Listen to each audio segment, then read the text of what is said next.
खेलत ने गरया जे गजानन।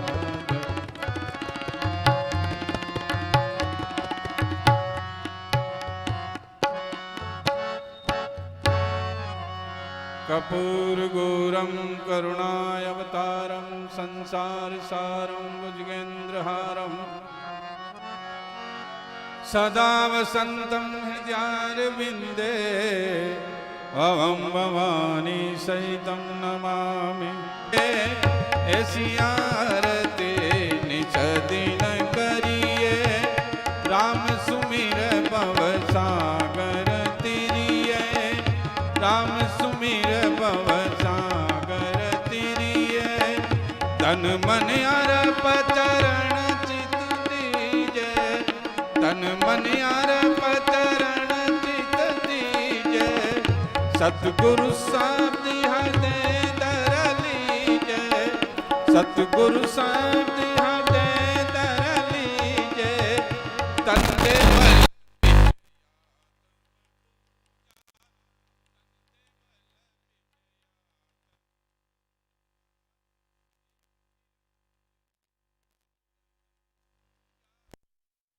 निरंजन और न दूजा। दीपक ज्ञान पांच कर बाती। दीपक ज्ञान पांच कर बाती। धूप ध्यान खेवो दिन राती। धूप ध्यान खेवो दिन राती।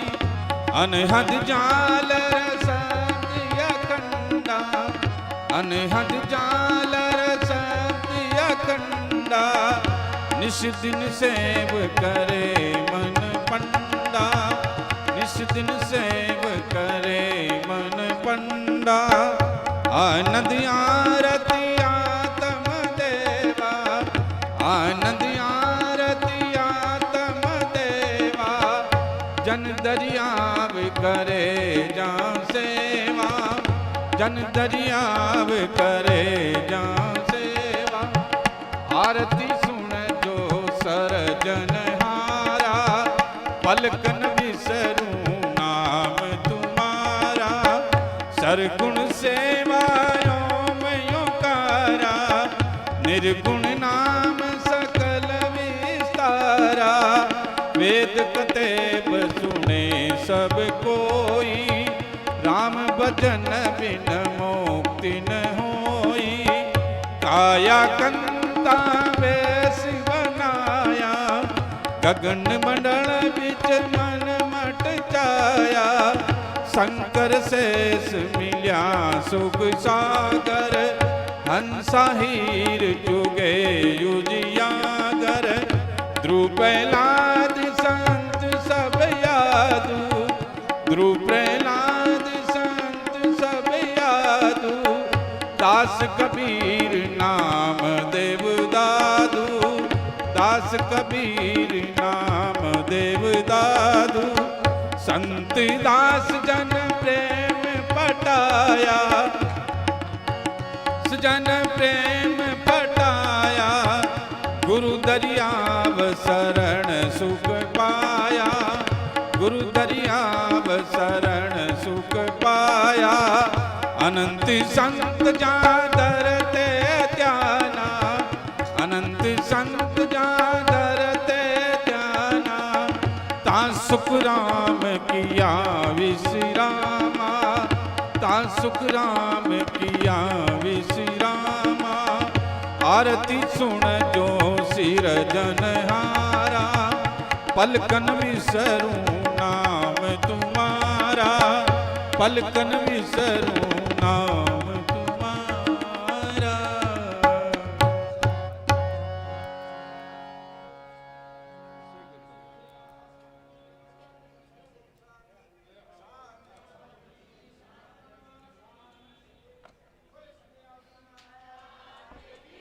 जय हो। ये की जय हो। वह की जय हो।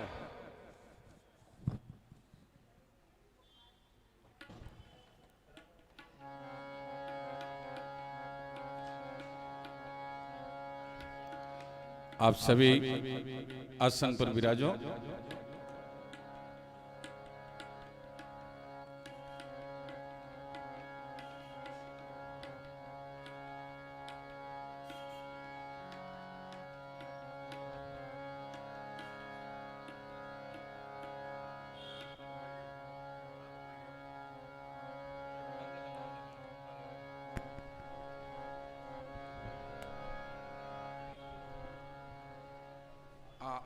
आरती जो है ना रोजिना आरती जो है ना रोजिना भगवान के धाम में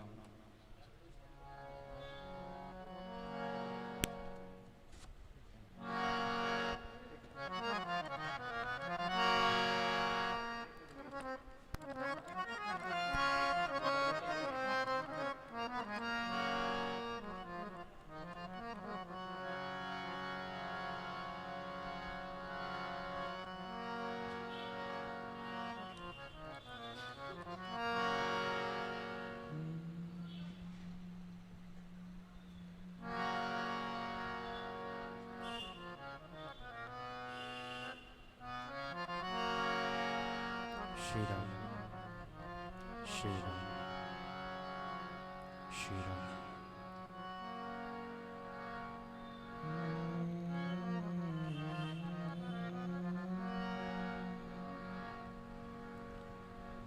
बोलो श्री राम गुरुदेव जी महाराज की जय। अनंत श्री दरियावजी महाराज की जय। श्री सुखसागर जी महाराज की जय। सतगुरु देव की जय। श्री रामचंद्र भगवान की जय। पवन पुत्र हनुमान जी महाराज की जय। उमापति महादेव की जय।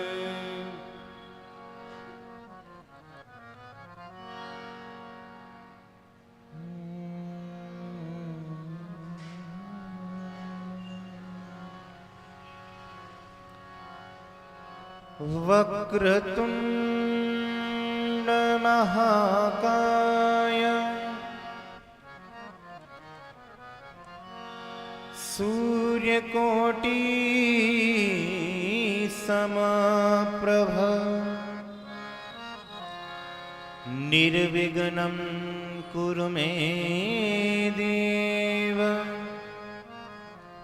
सर्वकार्येषु सर्वदा।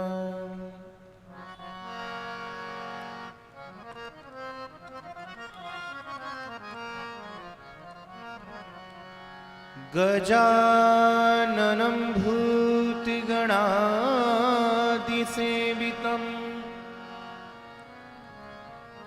कफितजम्बो फलचारुभक्षणम् उमासुतं शोकविनाशिकारकम्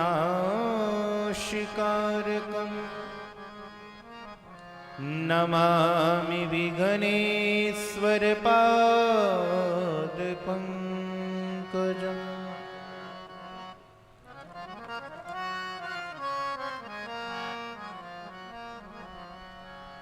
नीलाम्भुजश्याम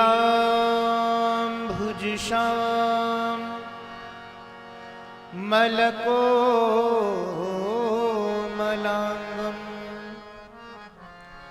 सीता समारोह पितवामभागम्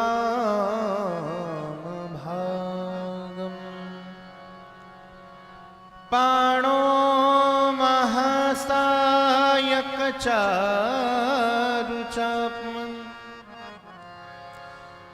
नमामि रामं रघुवंशनाथम्।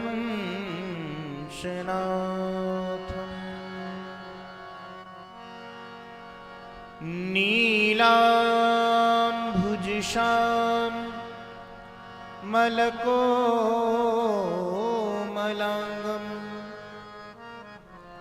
सीता समारोह पितवामभागम्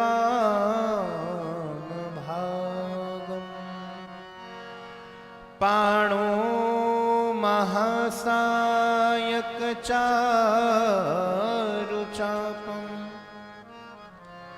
नमामि रामं रघुवंशनाथम्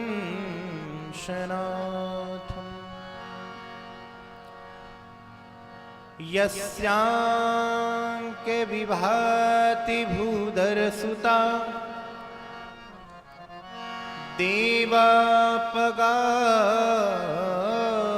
देवापगामस्तके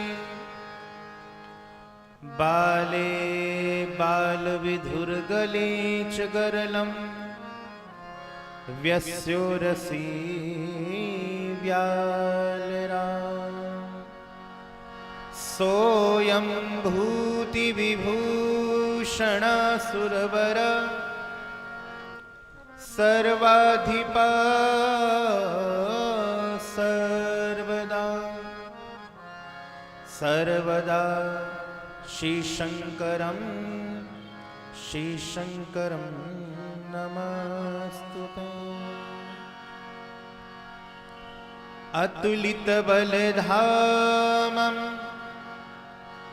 हेमशैलावदेहम्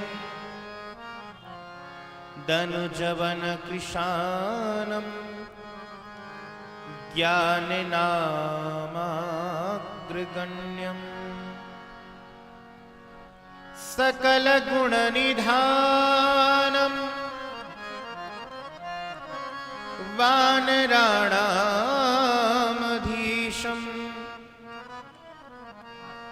रघुपतिप्रियभक्तं वातजातं नमामि। नमो राम परब्रह्मजी सतगुरु संत आधार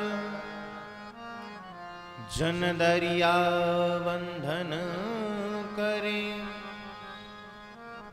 पल पल बारंबार।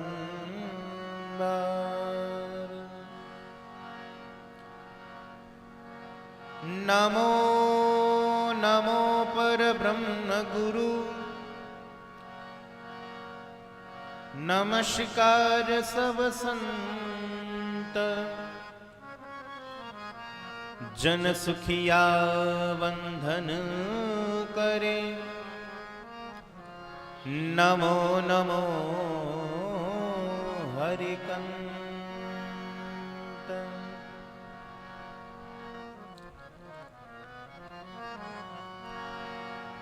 2 मिनट हरिनाम संकीर्तन। श्री राम जय राम जय जय राम श्री राम जय राम जय जय राम श्री राम जय राम जय जय राम श्री राम जय राम जय जय राम श्री राम जय राम जय जय राम श्री राम जय राम जय जय राम श्री राम जय राम जय जय राम श्री राम जय राम जय जय राम श्री राम जय राम जय जय राम श्री राम जय राम जय जय राम सभी प्रेम से गाइए श्री राम जय राम जय जय राम श्री राम राम जय राम जय जय राम श्री राम जय राम जय जय राम श्री राम जय जय राम। कलयुग केवल नाम आधारा, कलयुग केवल नाम आधारा। सुमिर सुमिर नर उतरहि पारा। सुमिर सुमिर नर उतरहि पारा। सुमिर सुमिर नर उतरहि पारा। सुमिर सुमिर नर उतरहि पारा। श्री राम जय जय राम। श्री राम जय राम। श्री राम जय जय राम। श्री श्री राम राम जय जय राम। श्री राम जय जय राम। श्री राम जय जय राम। जय जय हनुमान गोसाई। जय जय जय हनुमान गोसाई। कृपा करहु गुरुदेव की नाही। कृपा करहु गुरुदेव की नाई। श्री राम जय जय राम।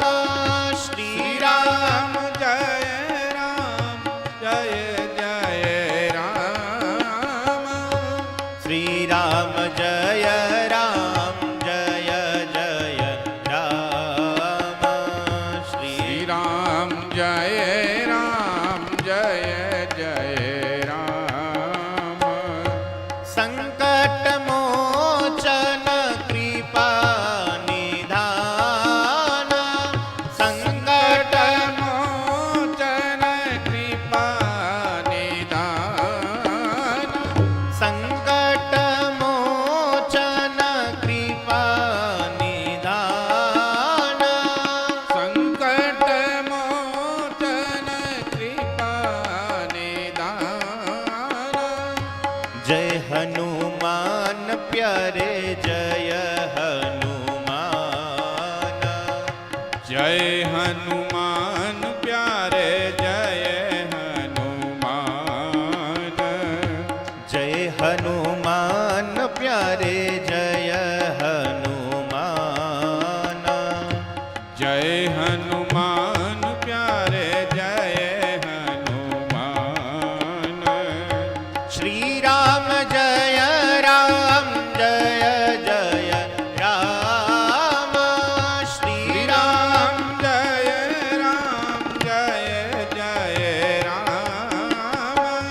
श्री राम राम जय जय राम।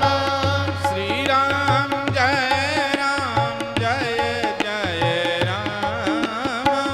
श्री राम जय जय राम। श्री राम जय जय राम। श्री राम जय जय राम। श्री राम जय जय राम। श्री राम जय जय राम। श्री राम जय जय राम।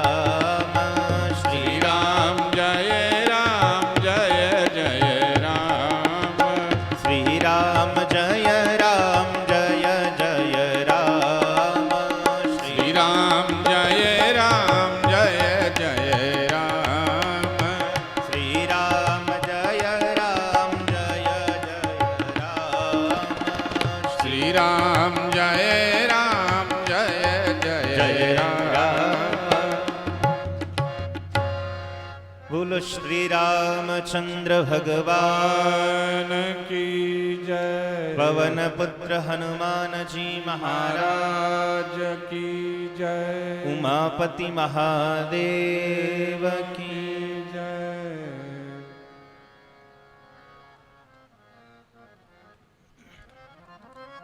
परम परमात्मा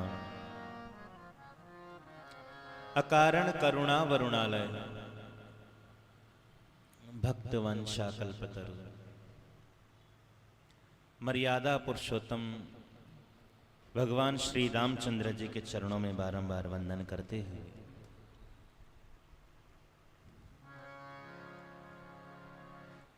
परम पूज्य गुरुदेव के चरणों में वंदन करते हुए तथा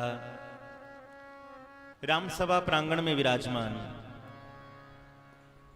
भगवत भक्तजन भाई लोग, माताएं, बहनें तथा YouTube चैनल वेदांती भजन के द्वारा जो कथा को श्रवण कर रहे हैं, सभी के हृदय में विराजमान परम परमात्मा के चरणों में वंदन करते हुए सभी को राम जी राम। राम जी राम। बड़ा हर्ष का विषय है, प्रसन्नता का विषय है कि चातुर्मासी जो सत्संग है, 3 महीने का जो चातुर्मास की जो हमारी परंपरा चली आ रही है, वो परंपरा निरंतर चलती आ रही है, अनेक वर्षों से चलती आ रही है। पिछले वर्ष कोरोना महामारी के कारण नहीं हो पाया। सभी के मन में एक ना एक भाव यही था कि अब की बार भी कथा होगी कि नहीं होगी, लेकिन दरियाव जी महाराज की अत्यंत कृपा है कि हमें सुखराम जी महाराज की जो तपस्थली है उस पर बैठ करके कथा श्रवण करने का लाभ अवसर मिल रहा है। और हर वर्ष कोई ना कोई संत यहाँ पर सत्संग करते हैं, चतुर्मास करते हैं।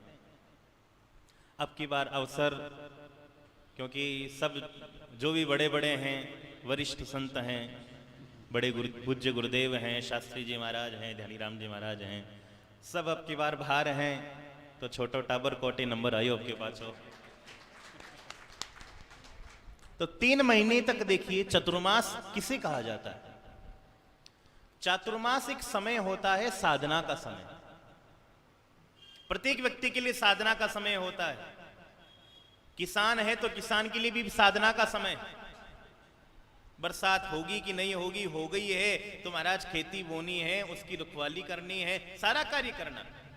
क्योंकि जब तक वो 4 महीने में जब तक फसल घर पर नहीं आ जाती, तब तक महाराज मन में चिंता बनी रहती है, रात दिन जागना पड़ता है। तो उनके लिए वही साधना है, रात दिन जाग रहे हैं। संतों के लिए भी ये बड़ा महाराज अत्यंत अच्छा अवसर है। ऐसे तो महाराज संत कहीं सत्संग में इधर उधर देश विदेश में जाते रहते हैं, लेकिन एक चातुर्मास एक ऐसा समय है।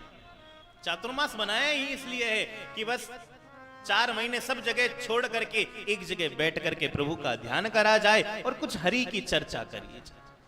इसलिए महाराज ये चातुर्मास रखा गया है, साधना का समय चातुर्मास। तो हमें भी अवसर मिला है,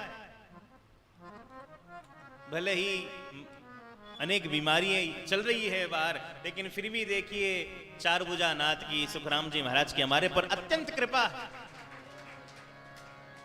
नहीं तो देखिए कहीं ना कहीं आपसे, मेरे से, कहीं ना कहीं ऐसे हमारे से कोई कर्म हुए जिसके कारण आज हमारे को सबको मुंह बांध करके बैठना पड़ रहा है। क्यों? कहीं ना कहीं चूक रह गई हमारे से। पहले कोई व्यक्ति गलती कर देता था ना, तब गांव के अंदर क्या कहा जाता था? भैया इसको मुंह ढक करके रखो, इसने ये गलत कार्य करा है। तो कहीं ना कहीं हमने भी कहीं ना कहीं प्रकृति का नुकसान करा है, कहीं ना कहीं किसी ना किसी का कुछ ना कुछ कर्म करा ही होगा। तो कहीं ना कहीं हमारे भी कर्म शामिल हैं, इसके कारण आज हमारे को भी सबको मुंह बांध करके, मुंह छुपा करके रहना पड़ेगा। लेकिन ऐसी बीमारी होने के पश्चात भी यदि कृपा है कि हम जीवित हैं, क्योंकि महाराज अभी जो स्थिति थी, मतलब अनेक परिवार के परिवार ही महाराज चले गए, हमारे ऊपर प्रभु की कृपा है कि हम बचे हुए हैं, तो चलो कोई बात नहीं, परमात्मा से यही कृपा है, प्रभु ऐसी कृपा रखी है, इतनी बड़ी महामारी में भी आपने हमारे को बचाए रखा है, तो परमात्मा कहीं ना कहीं हमारी साधना, कहीं ना कहीं भजन, कहीं ना कहीं पुण्य हमारा काम आ ही रहा है। इसलिए ये चतुर्मास का समय है और हमें 3 महीने का समय मिला है। कहीं 7 दिन का मिलता है, कहीं 10 दिन का मिलता है, कहीं 9 दिन का मिलता है, लेकिन अपने संतों की परंपरा तो इतनी बढ़िया परंपरा है, क्योंकि मारवाड़ में तो 2 महीने का ये संत चतुर्मास करते हैं, श्रावण और भादवा 2 महीने। लेकिन हमारे संतों की जो पुराने हमारे जो बुजुर्ग महात्मा हुए, उन्होंने तो महाराज अच्छी परंपरा रखी है। मेरता ऊपर तो इतनी कृपा है कि 1 महीना और एक्स्ट्रा दे रहा है। आराम से सत्संग श्रवण करिए और कुछ नहीं। अभी 2 दिन पहले सरकार की तरफ से तो निर्देश आई गए थे, चतुर्मास वगैरह नहीं कर सकते, कुछ भी नहीं, सब कुछ बंद है। तो मुझे भी किसी ने पूछा महाराज अब क्या होगा, मैंने कहा भाई मैं तो करूं चतुर्मास, कोई आए तो ठीक है, नहीं तो हमारे तो राम सभा है, मैं मारे सुन ले और मैं मारे गा ले। और किसी ने ये भी कहा कि महाराज देवल में रख लो, लेकिन देवल में 5-7 दिन का यदि सत्संग होता है, मेले के समय जो सत्संग करते हैं उस समय आप पधार जाते हैं, तो उस समय 7 दिन का सत्संग एक अलग बात है, लेकिन एक लंबा समय 3 महीने का आप दूर भी पड़ता है, आना जाना मुश्किल पड़ता है। तो इसलिए सुखराम जी महाराज के चरणों में तो हमने यही अर्जी लगाई है, सुखराम जी महाराज चतुर्मास प्रारंभ कर रहे हैं और निर्विघ्न रूप से शुरू हो और निर्विघ्न रूप से ही पूर्ण हो। जय हो, जय हो। तो जिस प्रकार चातुर्मास में एक कोई ना कोई आधार लेकर के कोई ना कोई संत कथा करते हैं, कोई भागवत करता है, कोई भक्तमाल करता है, कोई राम कथा करता है। 2 साल निकल गए हैं, राम कथा हुई नहीं थी, क्योंकि अधिक मास में तो मैंने भागवत करी थी, यहाँ राम कथा नहीं करी। तो गुरुदेव से मैंने पूछा भी था, मैंने कहा महाराज जी क्या कथा करनी है। महाराज जी ने कहा भैया राम कथा से बढ़िया कथा कोई नहीं, राम कथा करो। जय हो। क्योंकि हम सब राम से नहीं कहा जाते, राम के उपासक हैं, और जहां राम का शब्द आ गया तो उसमें सारे के सारे महाराज सारी बातें उसमें आ गई। जब राम शब्द ही ले लिया है उसमें कुछ पीछा नहीं बचा। क्योंकि कहते हैं ना महाराज, रज्जब जी महाराज लिखते हैं, चारों वेद ढंढोर के अंत कहोगे राम, सूरज जब पहले कहो इतने में ही काम। महाराज चारों वेद ढंढोर के अंत कहोगे राम, चारों वेदों के पढ़ोगे, पढ़ने के बाद में वेद क्या कहेंगे कि भैया वेदों की श्रुतियां तो ठीक है, वेदों के मंत्र तो अच्छी बात है, लेकिन यदि आपको कल्याण करना है तो एक राम नाम का सहारा ले लो कि तो सारा कल्याण आपका हो जाएगा। कहीं इधर उधर जाने की जरूरत नहीं, कहीं इधर उधर भटकने की आवश्यकता नहीं। मूल मंत्र राम है और राम से ही सारे मंत्र निकले हुए। सबसे पहले यदि सरल कोई हमारा नाम है तो राम नाम। कोई दूसरा नाम ले किसी में महाराज शुद्धि अशुद्धि हो जाए, हमारे को कुछ दोष लगे, इससे बढ़िया तो महाराज राम नाम बढ़िया। बिल्कुल जय हो। ऐसा सुंदर नाम है। और महात्माओं ने, हमारी अनुभव वाणी भी महाराज यही कहते हैं। संत दास जी महाराज आपने भी यही सूत्र लिखा। संत दास जी महाराज लिखते हैं, सब संता मिल संत दास, मथिया चारों वेद, ररो ममो दुई का दिया, सब वेदनी को भेद। संतदास जी महाराज भी आप यही कहते हैं। संतदास जी महाराज लिखते हैं, सब संता मिले संतदास, मथिया चारों वेद। सारे संतों ने मिलकर के महाराज चारों वेदों का मंथन करा और मंथन करने के पश्चात क्या निकला, ररो ममो दो इकाड़िया, एक रकार और एक मकार, महाराज दो शब्द निकले हैं, सब वेदन को सार। सारे वेदों का सार देखा जाए तो सिर्फ एक राम नाम सार है, और उन्हीं ही राम जी की कथा को हम श्रवण करने के लिए जा रहे हैं। उन्हीं राम जी की जीवन के क्या दृश्य हुए हैं, उन्हीं को हम सुनने के लिए जा रहे हैं। और देखा जाए,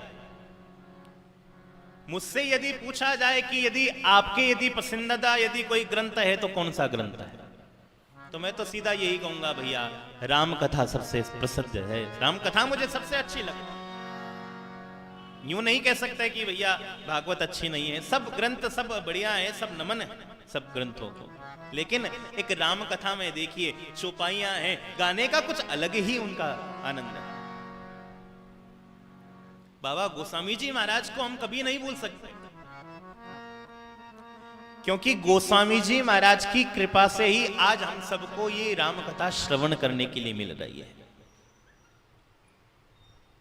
क्योंकि देखा जाए तो रामायण की उत्पत्ति कैसे हुई है, हम सब यही मानेंगे कि हाँ चलो रामायण की उत्पत्ति गोस्वामी जी ने लिखी होगी, वाल्मीकि जी ने लिखी होगी, लेकिन देखा जाए तो इसके रामायण के सबसे बड़े सूत्रधार हैं शंकर भगवान। और शंकर भगवान के बाद में यदि देखा जाए कि रामायण किसने लिखी है, तो महाराज श्री हनुमान जी महाराज ने इस रामायण को गाया है।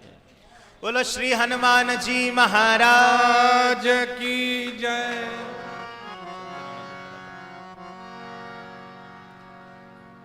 हनुमान जी महाराज ने रामायण कोई ग्रंथ में लिख करके तैयार नहीं करी, कोई कागज पर लिख करके तैयार नहीं करी।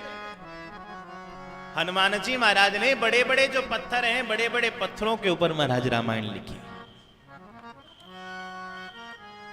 बड़े बड़े पत्थरों पर रामायण लिख करके हनुमान जी महाराज कहां गए, सीधे वाल्मीकि ऋषि के पास। सोचा मेरे पास में इतनी सुंदर मैंने प्रभु की कथा लिखी है, तो मैं एक बार कोई विद्वत महात्मा के पास में जाकर के बताऊं तो सही।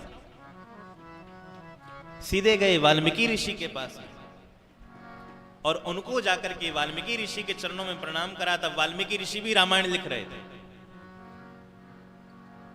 प्रणाम करा, आओ हनुमान, कैसे आना हुआ? कुछ नहीं, बैठे बैठे कुछ प्रभु का ध्यान आया और कुछ प्रभु के गुणानुवाद मैंने लिखे।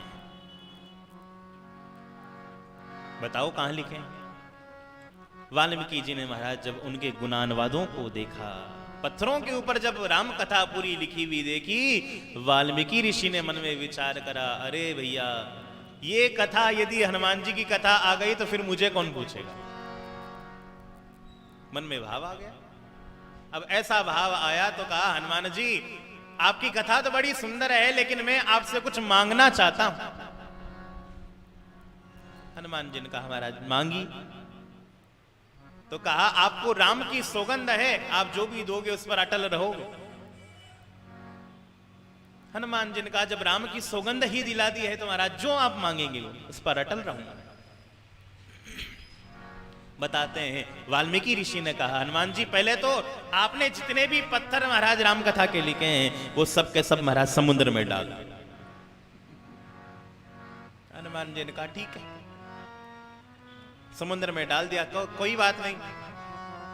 हनुमान जी ने मन में विचार करा, मेरे तो मन में मुझे तो पूरी याद है राम कथा, और आगे पत्थरों पर लिख दूंगा, ये डाल देता। वो पत्थर सारे महाराज समुद्र के अंदर डाल दिए। और फिर वाल्मीकि ऋषि कहने लगे, हनुमान जी आज के बाद में आप ये कथा महाराज किसी को नहीं सुनाओगे, ये महाराज मुझे वचन दो। अब ये बात सुनी तो पहले ही राम की सौगंध में बंध गए हनुमान जी। कहा ठीक है ऋषिवर, आप जैसा कहते हैं मैं वैसा मान लेता हूं। उनको संतों को वचन दे दिया, लेकिन मन में थोड़ा दुख रहा, प्रभु के गुणानुवाद गाए और वो प्रभु के गुणानुवाद लोगों के सामने नहीं आए, क्या करूं? बड़े दुखी थे और उसी समय भगवान राम हनुमान जी महाराज के सामने प्रकट होते हैं। बोलो श्री रामचंद्र भगवान की जय, भगवान राम प्रकट हुए। हनुमान जी ने चरणों में प्रणाम करा। प्रणाम करने के पश्चात भगवान कहने लगे, हनुमान आज इतने उदास क्यों, क्या बात? हनुमान जी ने सारी बात बताई। महाराज मैं तो गया था वाल्मीकि जी ऋषि के पास में मेरी रामकथा सुनाने के लिए, लेकिन उन्होंने मेरी रामकथा ना सुनकर के समुद्र में फेंकवा दी और मुझे महाराज बंधन में बांध दिया। कहा कि ये कथा आप किसी को सुनाओगे नहीं, अब क्या करा जाए? मैंने सोचा कि आपका प्रचार प्रत्येक व्यक्ति तक पहुंच जाए, इसलिए मैंने प्रचार करा। भगवान राम कहने लगे, हनुमान जी चिंता करने की कोई आवश्यकता नहीं, आप क्या चाहते हैं ये बताओ। कहा महाराज मैं तो ये चाहता हूं, मैंने जो कथा लिखी है वो जन जन तक पहुंच जाए, प्रत्येक व्यक्ति के कानों तक पहुंच जाए, बस यही चाहता हूं। भगवान ने आशीर्वाद दिया, कोई बात नहीं, जिन वाल्मीकि ऋषि ने तुम्हारी रामायण को महाराज समुद्र में फेंकवाया है, वही वाल्मीकि ऋषि आगे जाकर के तुलसीदास जी बनेंगे और वही तुम्हारी रामकथा लिख करके लोगों तक जन जन तक पहुंचाने का कार्य करेंगे। तो ये महाराज बड़ी अद्भुत महाराज ऐसे ग्रंथ है रामकथा, जिसमें हमें जीवन जीने का, जीवन में कभी कैसा दुख आए तो महाराज उस परिस्थिति से हमें कैसे निपटना चाहिए, महाराज ये महाराज सिखाती है हमें रामायण। सुख कितना मिल जाए उस सुख में महाराज अहंकार नहीं करना चाहिए, ये महाराज रामायण सिखाती है। पति पत्नी का व्यवहार कैसा होना चाहिए, भाई भाई का व्यवहार कैसा होना चाहिए, भाई का परिवार के प्रति कैसा व्यवहार होना चाहिए, राजा का प्रजा के प्रति व्यवहार कैसा होना चाहिए, महाराज ये सारी बातें महाराज हमारा रामचरितमानस सिखाता है। तो ऐसी रामायण जो बड़ी पावन है, राम जी की गुणानुवाद उसमें गाए हुए हैं और उसमें महाराज लौकिक, परलौकिक और व्यवहारिक ये सारी बातें जिसमें सीखने को मिलती हो, ऐसी महाराज ग्रंथ के चरणों में हम प्रणाम करते हैं।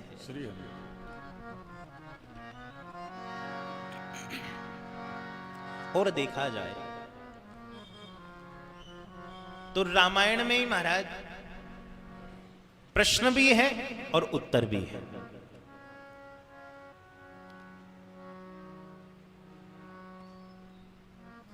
एक व्यक्ति अपने गुरुदेव से मिले हुए उसे 20 साल हो गए। 20 साल पहले गुरु बनाए थे और 20 साल बाद में गुरुदेव से मिलने का मौका मिला। और मौका भी क्यों मिला? क्योंकि दुख से पीड़ित हो गया था, अनेक प्रश्न मन में उठ रहे थे। सोचा गुरुदेव के पास में जाऊंगा, अपनी बातों का निवारण करूंगा। ऐसा विचार करके महाराज आया और जैसे ही आश्रम में प्रवेश करा, गुरुदेव सामने मिले, गुरुदेव के चरणों में प्रणाम करा। अब प्रणाम करके क्या देखता है, वो तो आश्रम में प्रवेश कर रहा है और गुरुदेव है जो बाहर आश्रम से पधार रहे हैं। उसने पूछा, गुरुदेव आप कहां जा रहे हैं? तो गुरुदेव ने कहा, भैया मुझे तो बाहर कहीं सत्संग में जाना है, 5 मिनट का समय है और मेरे पास में इतनी बातें करने का समय नहीं है। अब देखिए शिष्य की क्या स्थिति हुई होगी, जो शिष्य 20 साल बाद में गुरुदेव से मिल रहा है, मन में अनेक प्रश्न लेकर के आया था, ये प्रश्न पूछूंगा, ये प्रश्न पूछूंगा, वो बात करूंगा, गुरुदेव के सानिध्य में कुछ दिन रहूंगा। लेकिन गुरुदेव ने कहा, मेरे पास में सिर्फ 5 मिनट है और मैं आगे निकल रहा हूं। और तुम्हारे को गुरुदेव ने इतना और कह दिया, तुम्हें यदि कुछ पूछना है तो एक ही शब्द में पूछ लेना, सारी बातें बताने की आवश्यकता नहीं। जैसे ही ये बात कही महाराज, अब हमारे से भी, हमारे में ही यदि देख लिया जाए, किसी व्यक्ति से हम महाराज काफी वर्षों बाद में मिले और मिलकर के महाराज वो बस हमारे से मिले और कह दे कि भैया आपको जो भी कहना है 1 मिनट के अंदर कह दो। अब इतने वर्षों की बातें इकट्ठी कर रखी, वो 1 मिनट में कैसे कह पाएंगे? सोचने की बात है, विचारने की बात है। शिष्य ने मन में विचार करा है। अब गुरुदेव ने जब कह दिया कि एक ही शब्द में सारा कुछ पूछ लूं तो क्या पूछूं? क्योंकि देखा जाए तो हमारे को अभी प्रश्न करना ही नहीं आता। हम प्रश्न क्या करते हैं?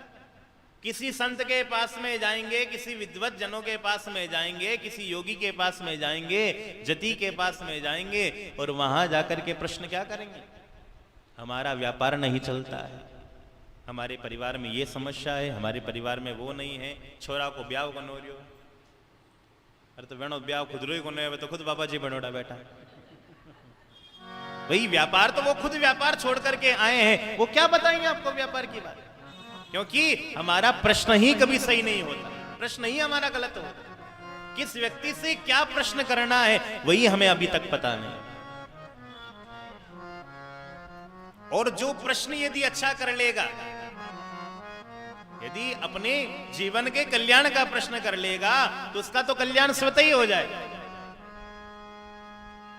अब देखिए प्रश्न महाराज रणभूमि के अंदर, महाभारत की कथा में रणभूमि के अंदर इधर तो युद्ध चल रहा है, इधर अर्जुन भयभीत हो रहा है, मन में विचार कर रहा है कि सामने पूरा परिवार है, कैसे मारूं? कोई मेरा काका है, कोई मेरा बाबा है, कोई मेरा चाचा है, कैसे मारूं? मन में प्रश्न आ रहे हैं और कृष्ण भगवान से रणभूमि में प्रश्न करता है। और भगवान कृष्ण बड़ी सुंदर गीता का ज्ञान उसे श्रवण करवाते हैं। और देखिए श्रवण में भी फर्क है। अर्जुन ने सुना तो महाराज अर्जुन ने युद्ध करके अपने जीवन का कल्याण कर लिया। और वहीं सामने महाराज कौरव की सेना ने भी महाराज वो ज्ञान सुना, लेकिन वो ज्ञान किसी को लगा नहीं, क्योंकि वो प्रश्न की महत्वता को नहीं जान पाए कि अर्जुन ने प्रश्न क्या करा। परमात्मा ने 18 अध्याय का महाराज बड़ा सुंदर गीता का महाराज पाठ पढ़ाया। तो हमारा प्रश्न ही गलत होता है, क्योंकि महात्मा कहते हैं यदि हमारे पास में यदि प्रश्न यदि अच्छा आ जाए, हमें यदि प्रश्न करना ही सही नहीं आता है और यदि हमारे पास में बड़ा प्रश्न होता है तो महाराज गुरुदेव की कृपा से हमारे पास में कृष्ण होता है। यदि हमारे पास में प्रश्न होगा बड़ा तो हमारे पास में कृष्ण होगा। हमारे पास में प्रश्न ही नहीं, संसार की जो व्यथाएं हैं, संसार की जो दूसरी बातें हैं वो ले जाकर के हम पूछते हैं, उन प्रश्नों का क्या उत्तर है? किसी संत के पास में जाएं और जाकर के हम पूछें कि महाराज हमारा कल्याण का क्या साधन? परीक्षित, राजा परीक्षित, श्राप लगने के पश्चात आप हरिद्वार के किनारे जाकर के बैठे हैं और बैठ करके महाराज आपने एक ही प्रश्न करा है। प्रश्न क्या करा है? ये नहीं कहा कि मुझे श्राप लगा हुआ है तो मेरा आप कुछ कल्याण कीजिए। प्रश्न करा महाराज जिस व्यक्ति की मृत्यु नजदीक आ जाती है उसको क्या करना चाहिए?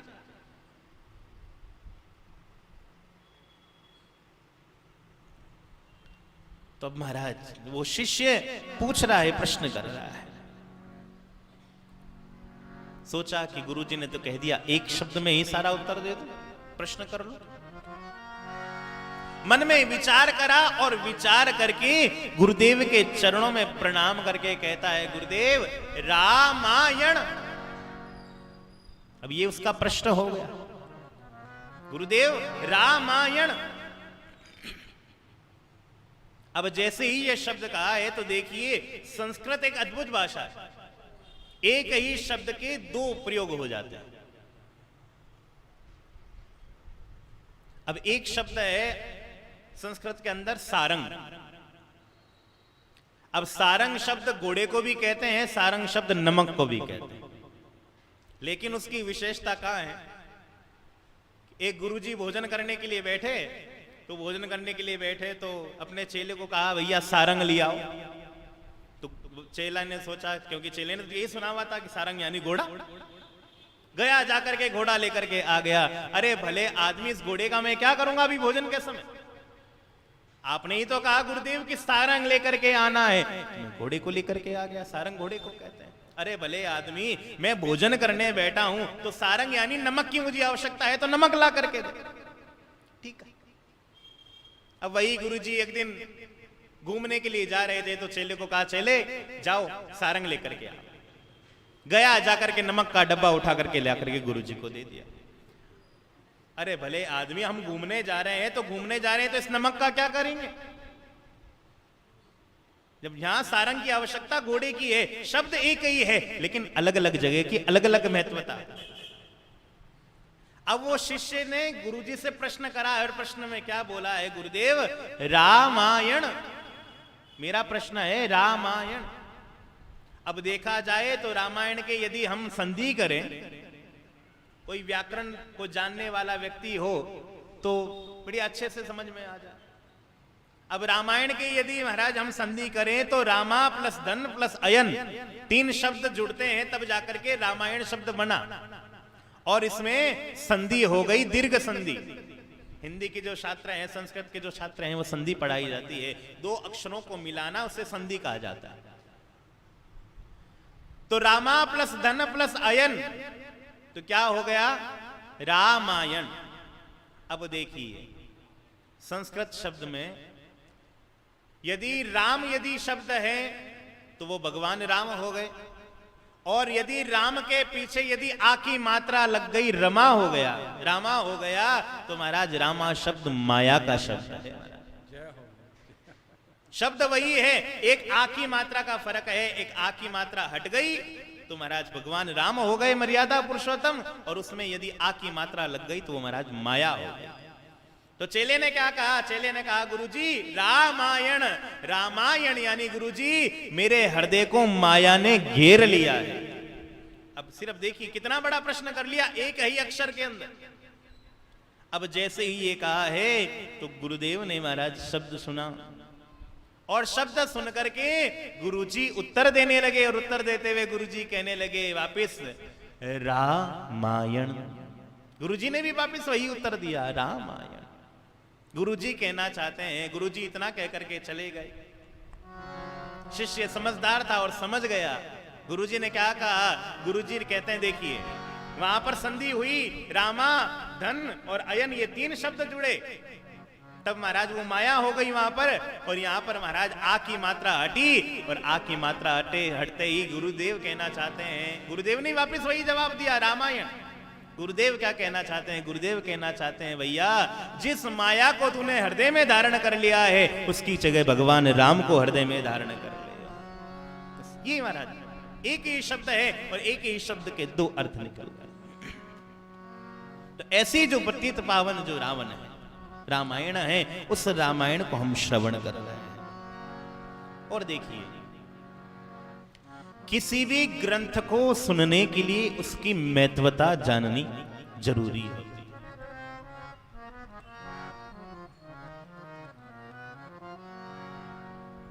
दवाई की दुकान पर हम जाते हैं, अब दवाई की दुकान पर जाकर के हमें ये अलग थोड़ी कहना पड़ता है कि नहीं साहब कि हमारे शरीर में दर्द हो रहा है तो आप कोई दवाई दे दीजिए। यूं अलग अलग थोड़ी बताओगे कि हाथ में दर्द होवे, घुटना में दर्द होवे, माथा में अलग होवे। तो भाई जब दर्द की दवाई की आपने कह दिया कि मुझे शरीर में दर्द हो रहा है तो महाराज दर्द की दवाई एक ही आएगी, अलग अलग थोड़ी आएगी। अब थे भी ने पूछो कि भाई आ दर्द की दवाई में मारो माँ तो ठीक हो जाई, मारो पग ठीक हो जाई, मारा हाथ ठीक हो जाए, मारो पेट ठीक हो जाए। वो दुकान वालों कहीं कही सा थाने शरीर के महीने जटे दुखे दुखे है वो सगड़ो ई दवाई सही हो जाए। तो एक ही चीज की अनेक महत्वता है, और बिना महत्वता के महाराज किसी भी ग्रंथ को पढ़ना या किसी भी बात को समझना हमारे लिए ठीक नहीं। अब देखा जाए तब कृषि के अनेक यंत्र आते हैं, खेती करने के अनेक यंत्र आते हैं।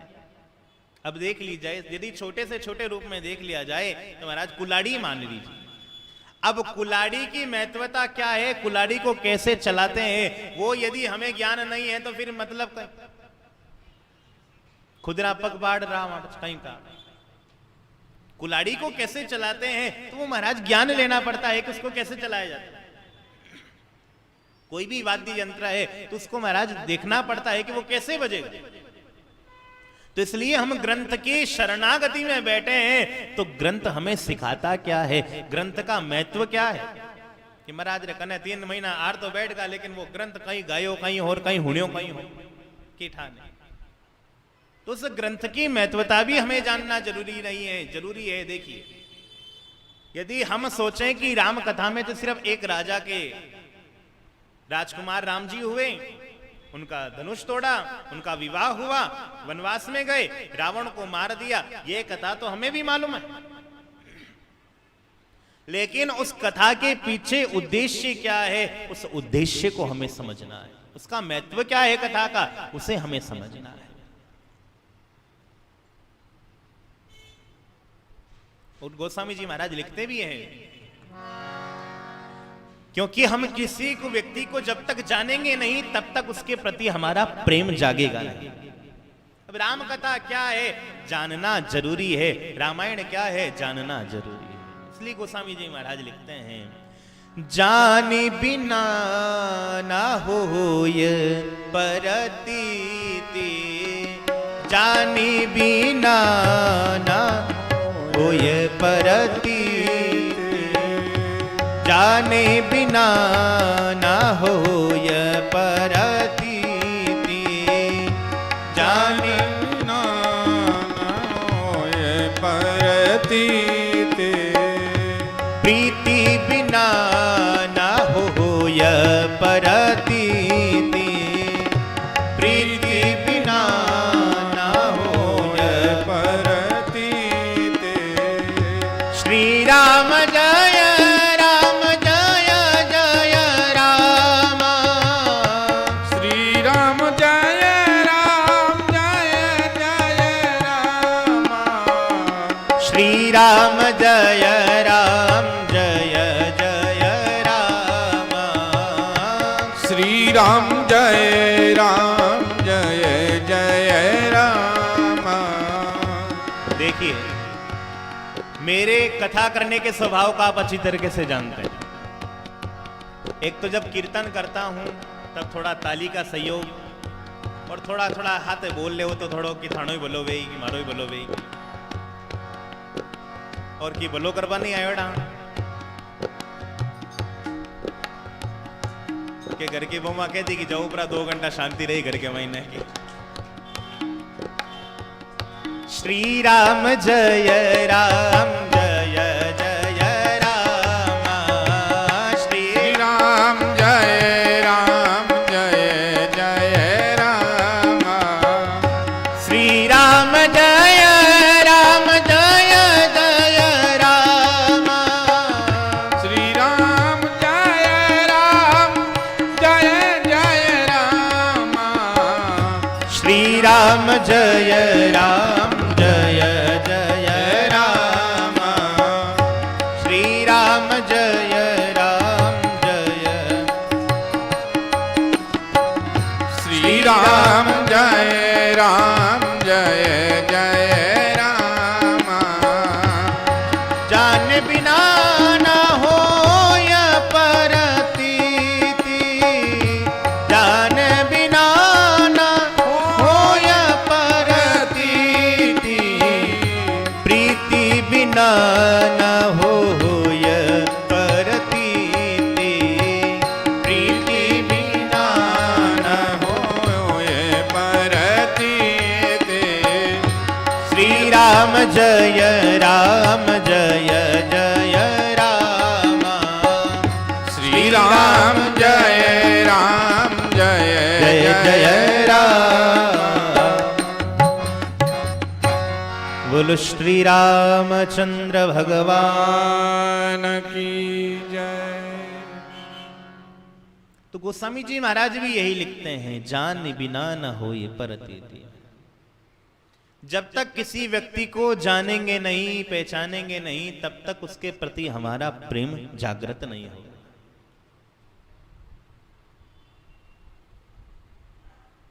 किसी भी व्यक्ति का, अनजान व्यक्ति का नाम लिया जाए,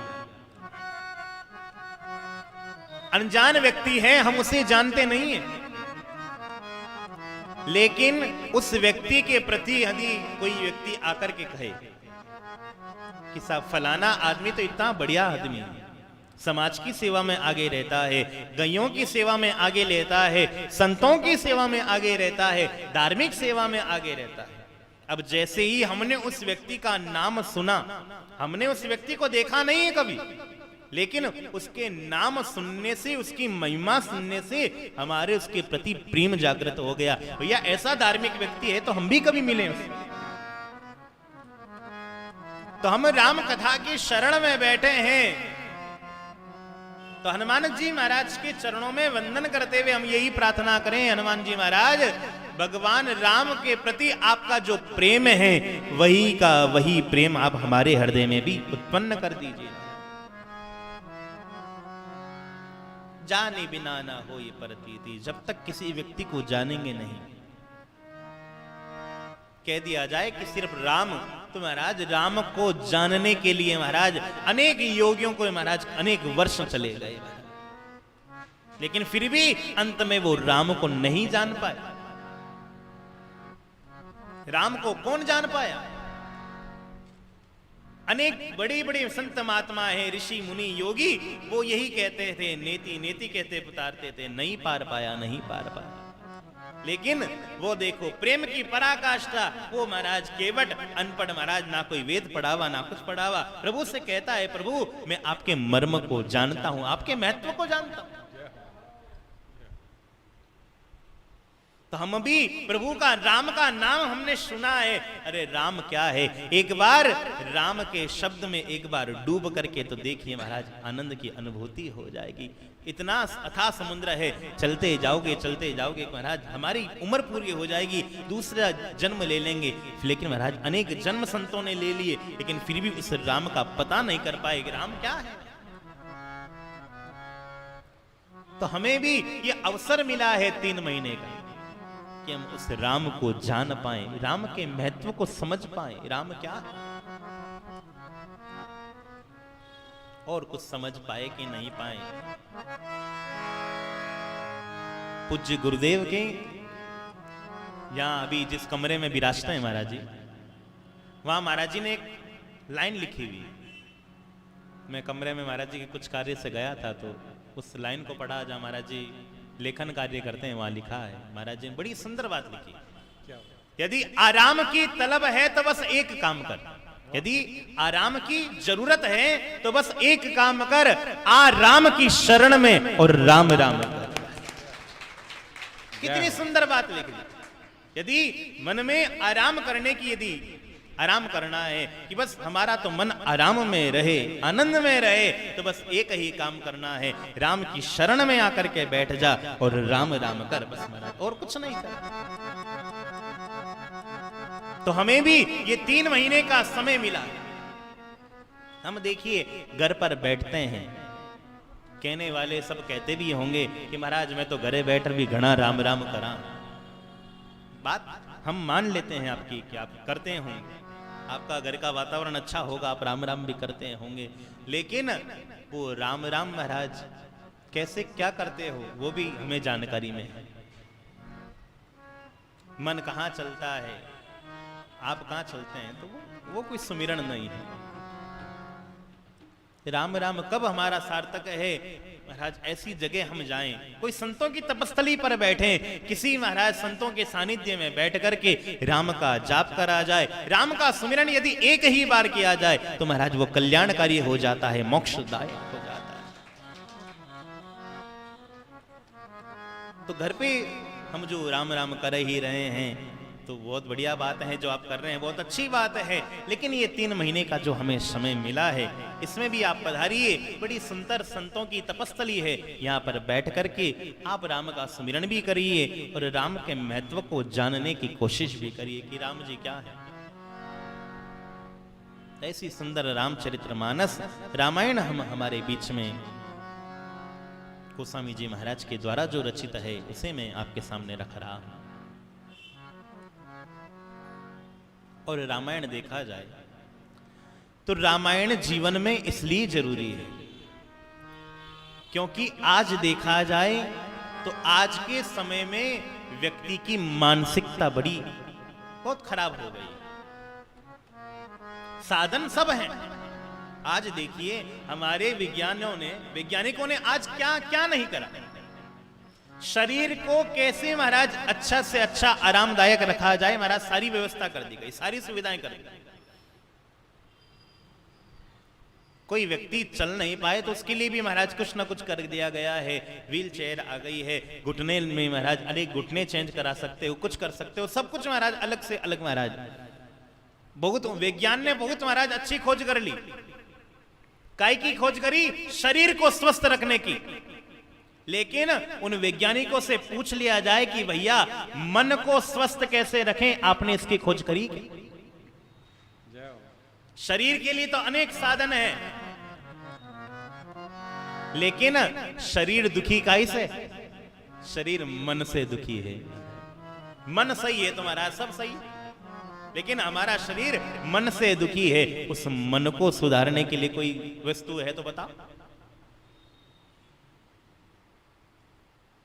आप सब उम्र में बड़े हैं, आपको कुछ पता हो तो बताइए कि मन को केंद्रित करने के लिए, मन को आनंद में लाने के लिए महाराज कोई व्यवस्था हो तो बताओ, कोई सुविधा हो तो बताओ। कोई घर में कोई मशीन ऐसी लगी हुई हो जिस मशीन पर बैठते ही मन बिल्कुल आराम में हो जाता है? ऐसी कोई मशीन घर में? मन की मशीन एक ही है, सत्संग में जाओ, परमात्मा का गुणानुवाद गाओ, और महाराज वही महाराज मन की मशीन। और देखिए सत्संग में आकर के लोग सो जाते हैं ना, तो हम तो कहते हैं हमारे लिए वो भी बड़ी उपलब्धि। घर पे आप इतने साधन करते हो, एसी लगाते हो, कूलर लगाते हो, पंखे लगाते हो, महाराज डल्लब के गद्दे लगाते हो, यहां तक जैसे तैसे महाराज जितना अच्छा से अच्छा कार्य कर लेते हो सोने के लिए, लेकिन फिर भी आपको नींद नहीं आ पाती। और सत्संग में बैठ करके वो इतने महाराज देखो ढोलक बाजे बज रहे हैं, इतने सब लोग बाग महाराज, कोई गा रहा है, कोई क्या कर रहा है, इतने महाराज ढोल धमाकों के बीच में भी यदि आप सो जाते हो तो सोच लीजिए कथा के अंदर आनंद है कि नहीं। इतना सब कुछ होते हुए भी हमें नींद आ जाए तो बहुत बढ़िया बात है। घर के अंदर सब कुछ शांति होते हुए भी सगला टाबरा ने बारे काट दा, सगला ने क्या भाई थे तांगे कमरा में बैठ जाओ, खुद अपनो कमरा ने बंद कर परा, सगली आगड़ लगा लगूर बैठ जावा, पची अपन नींद नहीं आवे। तो महाराज इतनी शांति होने के बाद में घर में नींद नहीं आ रही है तो सोच लो घर में शांति नहीं है। घर में आराम की हम खोज कर रहे हैं लेकिन आराम नहीं है। वो आराम कहाँ मिल रहा है? सत्संग में बैठ रहे हैं, कहीं संतों की सत्संग चल रही है, कोई भजन चल रहा है, वहां जाके बैठ रहे हैं तो वहां महाराज हमारे को आनंद मिल रहा है। तुम तो कहते हैं भाई, कहीं भी जाते हैं कई लोग कहते हैं कि महाराज लारे लोग थे ध्यान दो को नहीं, लारे लोग सो जावे, लेकिन सो जावे जन हगड़ो चौको, खुद सो जावे तो कोई चार आदमी ने बातें करे, डिस्टर्ब तो कौन करे? नहीं तो चार आदमी ने भले और बातें में लगावे, सो जावे तो अगड़ो चौको की मारी कथा के महीने आर सुतो तो सरी 10 रुपया गोलियां और कम खरीदनी पड़ी भी नहीं। आप पधारिए, कथा आकर के आप सो भी जाएंगे तो मैं कुछ नहीं कहूंगा। आइए, यहाँ दरबार है राम का, यहाँ सबको महाराज सबका स्वागत है, सब पधारिए। कथा श्रवण करे उसका भी स्वागत है, नहीं सुने उसका भी स्वागत है, आकर के कोई सो भी जाए उसका भी स्वागत है। क्योंकि व्यक्ति आनंद की खोज करने निकलता है, और आनंद की खोज यदि यहां 2 घंटे बैठ करके नींद लेकर के उसको आनंद आता है तो किसी में तो आनंद आ रहा है। और हम तो कथा इसलिए करते हैं भैया, आनंद खुद लेते हैं और आनंद देने के लिए ही कथा करते हैं, यही काम है और कुछ नहीं। नहीं तो क्या जरूरत है? पहले पहले विचार हो गया था कि सबने सोचा कि भाई ऐसा चल रहा है, मैंने कहा ठीक है भाई चतुर्मास होगा तो ठीक, नहीं तो जोड़ी लेर यात्रा में जा रहे वहां बच्चे। लेकिन कहा कि नहीं, आनंद की प्राप्ति करनी है तो आनंद तो भैया कथा में ही मिलता है, अपनों के बीच में ही आनंद मिलता है और कहीं नहीं मिलता है। तो ऐसी जो पावन राम कथा है, आनंददायक है, पूर्ण विश्राम को देने वाली, और सबसे बड़ी बात हमें मनुष्य बनाने का कार्य महाराज रामायण करते हैं। हम मनुष्य तो हैं लेकिन हमारे मनुष्यता जैसे लक्षण नहीं है हमारे अंदर। आत्मसंतोष नहीं है, आत्मबल की हमारे को कमी है। और व्यक्ति का देखिए, व्यक्ति के पास में धन दौलत सब कुछ होगा, सब प्रकार की कोई प्रकार की कमी नहीं है, लेकिन आत्मबल यदि कमजोर है व्यक्ति का तो महाराज वो धन दौलत किसी काम का नहीं है। आत्मबल मजबूत करने के लिए इसलिए कहा जाता है कि भैया ध्यान करो। अनेक बड़े बड़े महाराज योग केंद्र वगैरह सब लगते हैं, क्यों लगते हैं कि साहब इसको कुछ ध्यान में लग करके ये अपने मन को सुधार ले। इसलिए कथाएं होती है, इसलिए महाराज गुणानुवाद होता है, इसलिए राम भजन होता है।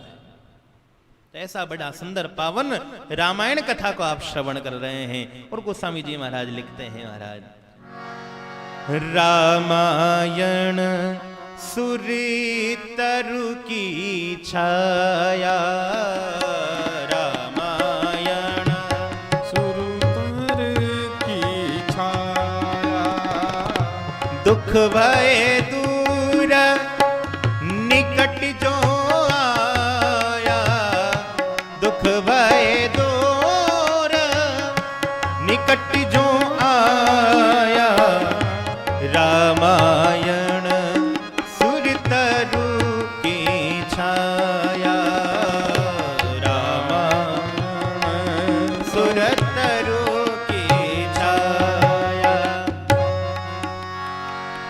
श्री राम जय राम, जय जय राम, श्री राम जय राम, जय जय राम, श्री राम जय राम, जय जय राम, श्री राम राम जय राम, जय जय राम, श्री राम जय राम, जय जय राम, श्री राम जय राम, जय जय राम। बोलो श्री रामचंद्र भगवान की जय। रामायण सुर तरु की छाया। रामायण क्या है? गोस्वामी जी महाराज कहते हैं सुर तरु कहते हैं कल्प वृक्ष। कल्प वृक्ष की विशेषता होती है, कल्प वृक्ष के पास में जो जाता है उसके दुख है ना वो बिल्कुल समाप्त हो जाते हैं। दुख भय दूर निकट जो आया, जो निकट में जो आता है उसके दुख महाराज स्वतः ही दूर हो जाते हैं। हमारी भी स्थिति यही है। रामायण भी एक कल्प वृक्ष के समान है।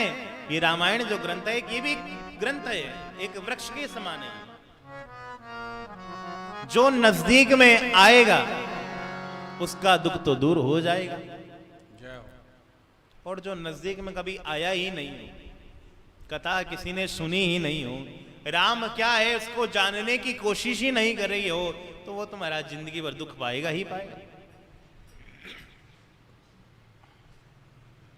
तो गोस्वामी जी महाराज कहते हैं देखिए, आज रामचरितमानस का यदि देखा जाए तो हम कहते हैं कि गोस्वामी जी महाराज राम कथा के कवि हैं।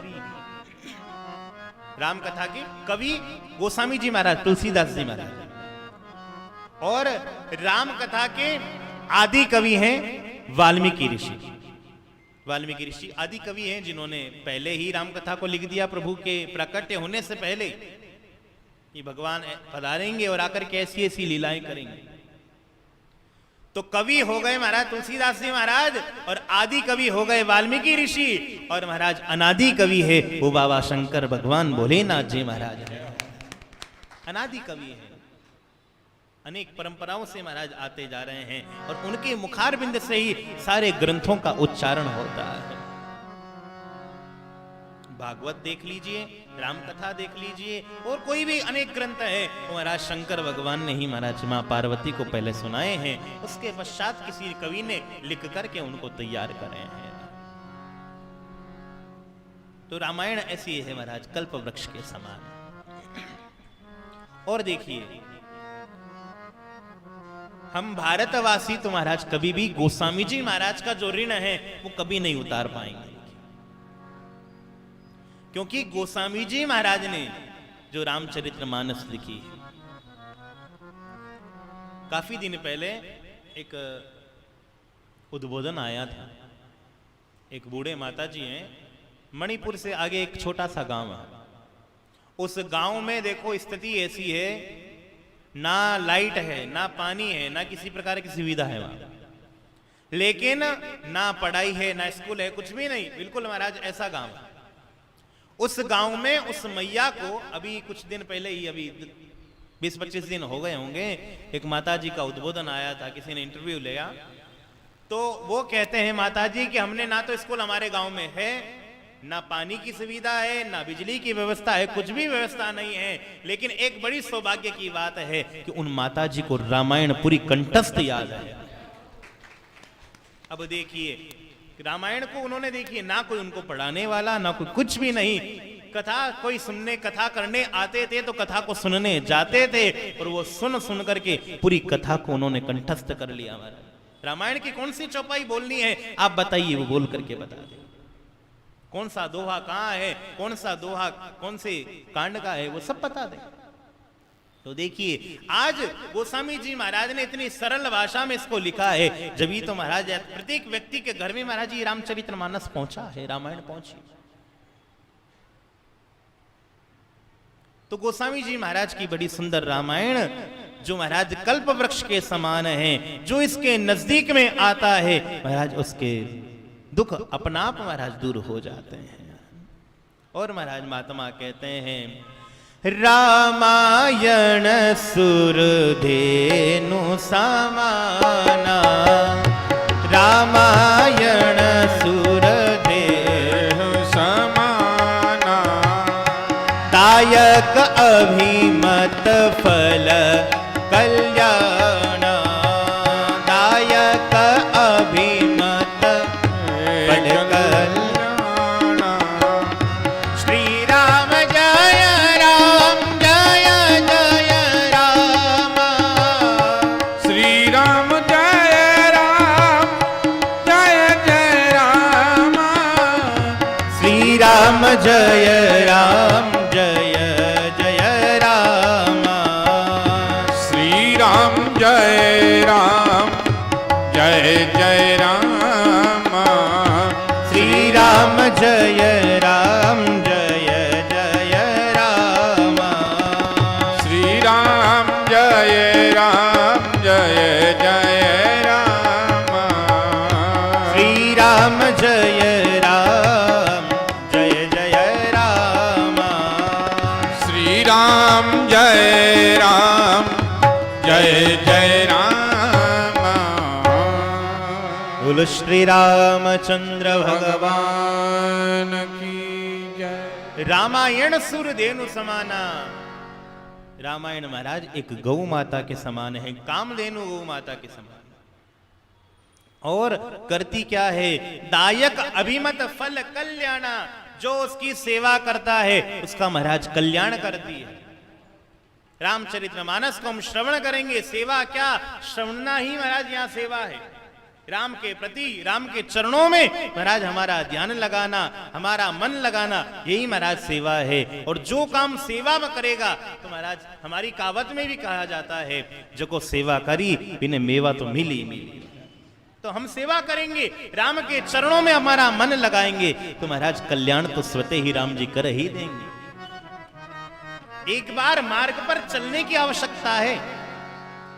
मार्ग पर चलने के बाद में हम सोचते हैं ना कि आगे क्या होगा, आगे कैसा मार्ग मिलेगा, क्या होगा क्या नहीं होगा, कुछ सोचने की आवश्यकता नहीं है। आप तो बस मार्ग पर चले जाओ, परमात्मा आपके आगे के मार्ग अपने आप खुलता जाएगा।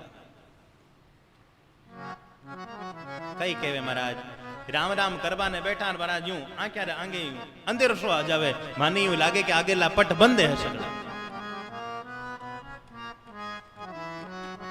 पट बंद कोनी भाई, राम राम करने की कोशिश ही नहीं कर रहे हैं। अब 2 मिनट आंखें मीचला तो अंधेरो ही वे भाई। 2 मिनट से हम सोचें कि हमारा कल्याण हो जाए, 2 मिनट से हम सोचें कि महाराज हम तो बस त्रिकुटी तक हमारे सारे रंध्रों को खोलने, तो महाराज कैसे संभव। राम राम करने बैठेंगे तो पहले तो महाराज अपने आसन को बैठाना पड़ेगा, शरीर को बैठाने की एक आदत डालनी पड़ेगी। शरीर बैठेगा, फिर धीरे धीरे मन लगना शुरू होगा, फिर उसके बाद में महाराज वो तो ब्रह्मरंध्र की बातें तो बाद की बात है, त्रिकुटी की बातें तो बाद की बात है।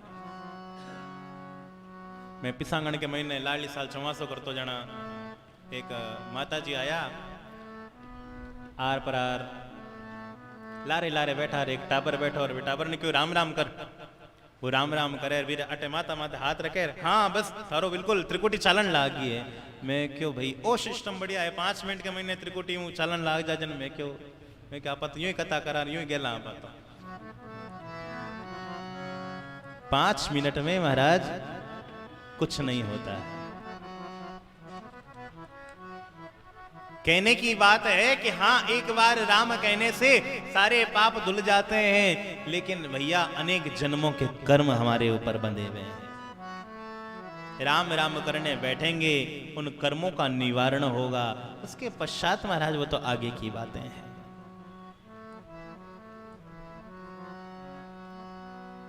लेकिन हमारा सोच क्या है, 5 मिनट बैठा आंख बंद कर महाराज माने तो वो आगे अंधेरो आएगो अंधेरो आणो ही है भाई, आंखें खोली बैठा कर तो बंद मत कर। तो दायक अभिमत फल कल्याण, जो सेवा करेगा उसे महाराज कल्याण का मार्ग मिलेगा। हम सेवा करना चाहते ही नहीं। समस्या हमारी क्या है कि बस माने तो बैठा बैठा ने सब कुछ मिल जावे तो बस भी मेरा जी कावत में क्या कराना कि बस टाबरा को ब्याह हो जावे फिर बाद में बस बींजने आ जाए तो बस की काम नहीं करना है महाराज। बैठा रहे वहां हाथ में माला ले वहां थाल आई थाल में भोजन करा बस मते थाल ले जाए थाले माँ जी करी सब अपन तो पचे राम राम कटे कांच में कौन नहीं सोचते हम जरूर हैं होता नहीं, लेकिन ऐसा कुछ होता नहीं है। सोचते हैं कि हाँ बस कहने की बात है, ये हमारी एक व्यवहारिक बात हो गई है कि कोई महाराज कहते लो साथ चलो अबे सत्संग में आया करो महाराज, बस अबे तो एक टाबर को ब्याह करना फिर बाद में फ्री जा। तो जिंदगी भर में महाराज कभी फ्री होते ही नहीं। आज की वर्तमान परिस्थिति ऐसी हो गई है, छोटे से छोटे बालक को पूछा जाए तो वो कहे कि मेरे पास में समय नहीं है, और जो महाराज 90-95 का हो गया है 100 वर्ष के लमसम पहुंच गया है उससे भी पूछा जाए तो वो भी कहे मेरे पास में समय नहीं। तो समय है किसके पास? आई कहे वैसा माने तो मरवाने टाइम नहीं है। एडो कोरोना आयो कि बस बाप जी मैं तो घर के बाहर ही नहीं निकला, टाइम ही टाइम मिल गो अगड़ाने मर बाप। राम नाम की हम कोशिश ही नहीं कर रहे हैं, सेवा का भाव हम मन में ला ही नहीं रहे। सेवा का भाव करेंगे लेकिन नाम मानो होना चाहिए जैसा, तो सेवा का भाव कहां रहा? सेवा करने वाला व्यक्ति तो महाराज नाम के पीछे भागता ही नहीं, वो तो अपनी सेवा करता है और सेवा करके बस रवाना हो जाता है। तो दो कामधेनु के समान महाराज एक गाय है, और महाराज कहते हैं रामायण नाम इसका क्यों रखा गया है? राम अयन रामायण आए, वरणी पार पावे को ताहे।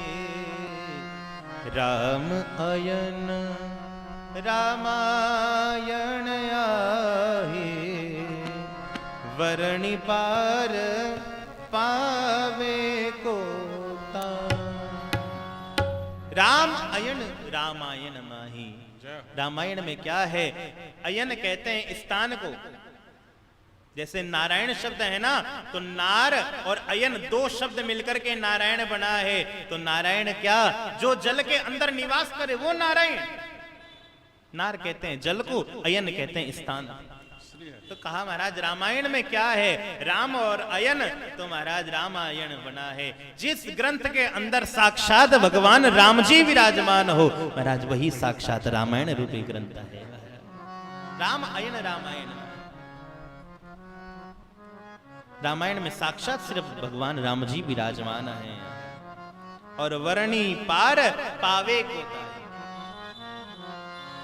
हमें एक शब्द दे दिया जाए कि राम शब्द की व्याख्या करो, तो हम राम शब्द की व्याख्या नहीं कर सकते, वो तो अथाह समुद्र है। गोस्वामी जी महाराज ने भी देखिए इतने महाराज भगवान के गुणानुवाद लिखे, लेकिन अंत में लिख करके कह दिया कि भगवान के गुणानुवाद को आज तक ना तो कोई गा पाया है, ना मैं कोई गा पाऊंगा। उनकी तो अपार महिमा है, अथाह समुद्र है। तो गोस्वामी जी कहते हैं भैया हम जब राम जी का ही यदि वर्णन नहीं कर पाते हैं तो इसमें तो राम जी के गुणानुवाद गाए हुए हैं, राम जी की महिमा गाई हुई है, तो वर्णन हम कैसे कर पाएंगे। और कहते हैं महाराज, कहा जाता है ना कि कोई कोई मानते नहीं है, क्योंकि वाल्मीकि ऋषि ही वापिस तुलसीदास जी महाराज बन करके पधारे। और यदि देखिए हमारे मन में कभी कभी भाव आ जाता है कि इतने बड़े महात्मा थे वाल्मीकि ऋषि, तो उनको वापिस जन्म लेकर के क्यों आना पड़ा। अब देखिए जेल होती है ना, जेल, अब जेल के अंदर कैदी भी रहते हैं और पुलिस का जो बड़ा जेलर होता है वो भी रहता है। अब देखिए कैदी को बाहर जाने के लिए कोर्ट में महाराज कागज लगाने पड़ेंगे, तब जमानत अर्जी वहां से होगी, तो महाराज जमानत होगी उसकी, तब निकल सकता है वो जेल से। लेकिन अब जेलर को महाराज जाने के लिए पूछना पड़ता है क्या। जेलर जब इसकी इच्छा होगी जेल में जाएगा, जब इच्छा होगी जब जेल से बाहर आ जाएगा, उसको किसी को पूछने की आवश्यकता नहीं है, वो बंधन में नहीं। उसी प्रकार संत महात्मा भी महाराज बंधन में नहीं है, वो भी जेलर के समान है। जय हो। वो भी संसार में महाराज जब इच्छा होती है जब आ जाते हैं, भगवान के गुणानुवाद गाते हैं, और महाराज मन नहीं भरा गुणानुवादों से तो वापिस महाराज दूसरा जन्म लेकर के वापिस आ जाते हैं और गुणानुवाद गाना प्रारंभ कर देते हैं। और देखिए उसका साक्षात उदाहरण, हम वाल्मीकि ऋषि तो महाराज बहुत दूर की बात हो गई, हम हमारे संप्रदाय की बात कर ले। संप्रदाय की बात करें तो महाराज श्री दादू जी महाराज, दादू जी महाराज जब रेण गांव से निकले तो रेण गांव में महाराज उनको जल तक नहीं पिलाया गया। जब जल तक नहीं पिलाया गया तब दादू जी महाराज के मुखार बिंद से शब्द निकले, अगम वचन दादू कहे सो वर्षा इक संत, दरिया प्रगटे रेण में तारे जीव अनंत। दादू जी महाराज ने कहा भैया आज तो तुम भले ही मुझे नहीं मान रहे हो, संतों की सेवा नहीं कर रहे हो, लेकिन 100 वर्ष बाद में एक यहाँ पर संत होंगे जिनका नाम दरियाव जी होगा, और तुम महाराज वो लोगों का कल्याण वो यहाँ पर करेंगे। हम जिन संप्रदाय से जुड़े हुए हैं तो अनेक संतों की वाणी भी महाराज कहती है, दादू जी महाराज ही दरियाव जी महाराज के रूप में पधारे हैं और आकर के महाराज लोगों का कल्याण उन्होंने करा है।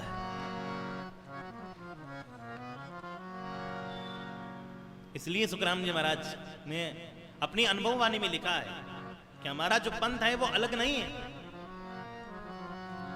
सोई कंठ कबीर का दादू का महाराज, सब संतन का बालमा, दरिया का शिरता। सोई कंठ कबीर का दादू का महाराज, सब संतन का बालमा, दरिया का सिरता। ना तो कबीर पंथ अलग है, ना दादू पंथ अलग है, ना दरियाओ पंथ अलग है। हमारा तो सबकी यदि देखे जाए तो संतों की महाराज जो भी प्रणाली है वो एक ही प्रणाली है। सब संतों की वाणी उठा करके देख लीजिए, एक ही शब्द कहा है भैया राम राम करो, और कुछ नहीं कहा। वो तो हम लोग भ्रांतियां फैला देते हैं, अलग अलग कर देते हैं कि वो संप्रदाय अलग है, वो महाराज अलग है, वो संप्रदाय अलग है। लेकिन देखा जाए नियम सबके एक हैं, वाणी सबके एक ही है। तो यहाँ गोस्वामी जी महाराज भी लिखते हुए आप रामायण में लिख रहे हैं और कह रहे हैं महाराज, त्रेता में भय वाल्मीकि मुनि, ते कलयुग भय तुलसीदास पुनि। त्रेता में भय वाल्मीकि मुनि, ते कलयुग भय तुलसीदास पुनि। श्री राम जय राम, जय जय राम, श्री राम जय राम, जय जय राम, श्री राम जय राम।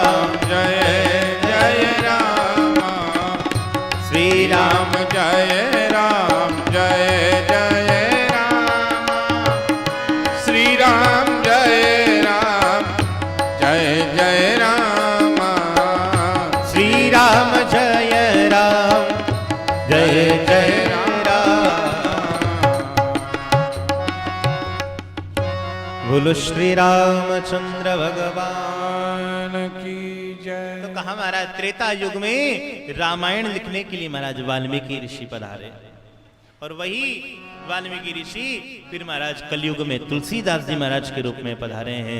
बोलो श्री तुलसीदास जी महाराज की जय।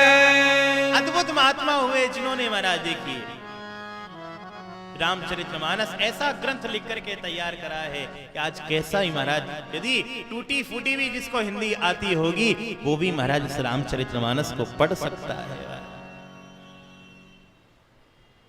अनेक प्रकार के 7 कांड इसमें महाराज दिए गए हैं। सबसे पहला बाल कांड, अयोध्या कांड, अरण्य कांड, किष्किंधा कांड, सुंदर कांड, लंका कांड और महाराज उत्तर कांड। 7 कांड दे रखे हैं और उन 7 कांडों में महाराज परमात्मा के गुणों की, परमात्मा के महिमा की इतनी महाराज बखान कर रखा है कि महाराज हम तो गा ही नहीं सकते हैं। और महाराज कहते हैं तुलसी कृत रामायण येति विविध मकार कथा है कहती महाराज। अनेक प्रकार की कथाओं का वर्णन गोस्वामी जी महाराज ने लिखा है। और महाराज सबसे बड़ी बात क्या लिखी है इसमें, गोस्वामी जी महाराज लिखते हैं जगवारी दी को पार नहीं ऐसो है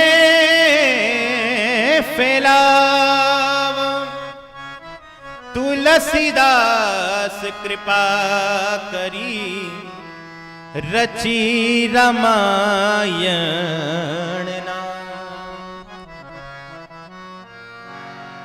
संत कहते हैं कि भैया जगवारिधि को पार नहीं, इस संसार सागर का कोई पार नहीं है महाराज। ऐसो है फैलाव, देखा जाए तो संसार सागर का कुछ पता है क्या? इतना फैलाव है महाराज। व्यक्ति जब जन्म लेता है तब उसे कुछ पता नहीं होता, सिर्फ एक ही रिश्ता पता होता है, नाता एक राम जी से, दूजा नाता तोड़ ले। एक ही नाता, सिर्फ राम जी का नाता जानता है और राम जी से ही प्रार्थना करके आता है, प्रभु एक बार तो मुझे महाराज भेज दिया जाए। परमात्मा भेजते हैं और यहाँ जैसे ही जन्म लेता है, जन्म लेते ही वो परमात्मा तो भूल जाते हैं। कोई कहता है कि मैं तेरा पिता हूँ, मैं तेरा माता हूँ, तेरी बुआ हूँ, ये हूँ, वो हूँ महाराज। इतना फैलाव हो जाता है कि महाराज वो अपने परिवार से कभी बाहर ही नहीं निकल पाता। तो महात्मा लोग कहते हैं कि भैया जगवारिधि को पार नहीं, ऐसो है फैलाव। इस जगत के संसार सागर का कोई महाराज पता नहीं है, इतना फैलाव है, कोई अथाह समुद्र के समान है। अब इस समुद्र को यदि पार करना है तो क्या करना है? तो कहा है कि धन्य है वो तुलसीदास जी महाराज जिन्होंने हमारे ऊपर कृपा करी। क्या कृपा करी महाराज? रची रामायण नाव महाराज, ये रामायण रूपी महाराज नाव बना दी है, इसके अंदर हमें बैठना है और बैठ करके महाराज संसार सागर से पार होना है। बोलो श्री रामचंद्र भगवान की जय। जनी तो अपने भजन गाया करे ना, कहे ना अतु राम नाम की जाज अपने तारेला जी तारेला। राम नाम री जाज अपाने तारेला जी तारेला। हरि नाम की जाज अपाने तारेला जी तारेला। हरि नाम री जाज अपाने तारेला जी तारेला। सारा सजना मिलकर बैठो, सारा सजना मिलकर बैठो, ज्ञान गुरु को पकड़ो सेठो, ज्ञान गुरु को पकड़ो सेठो। सारा सुधारे काज अपाने तारेला जी तारेला।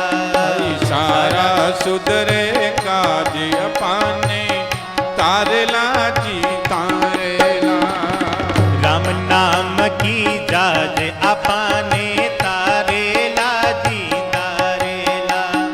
राम नाम री जाज अपाने तारेला जी तारेला। रामचंद्र भगवान की, सदगुरुदेव की।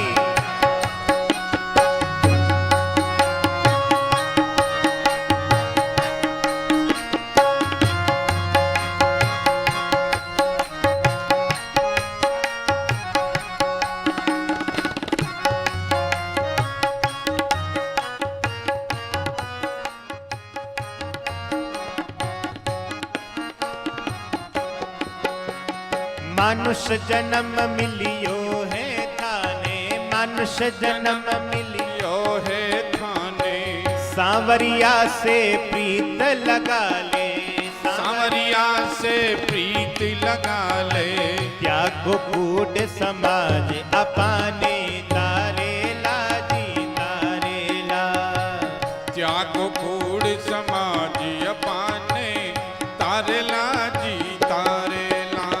राम नाम की जहाज अपाने, तारेला जी तारेला।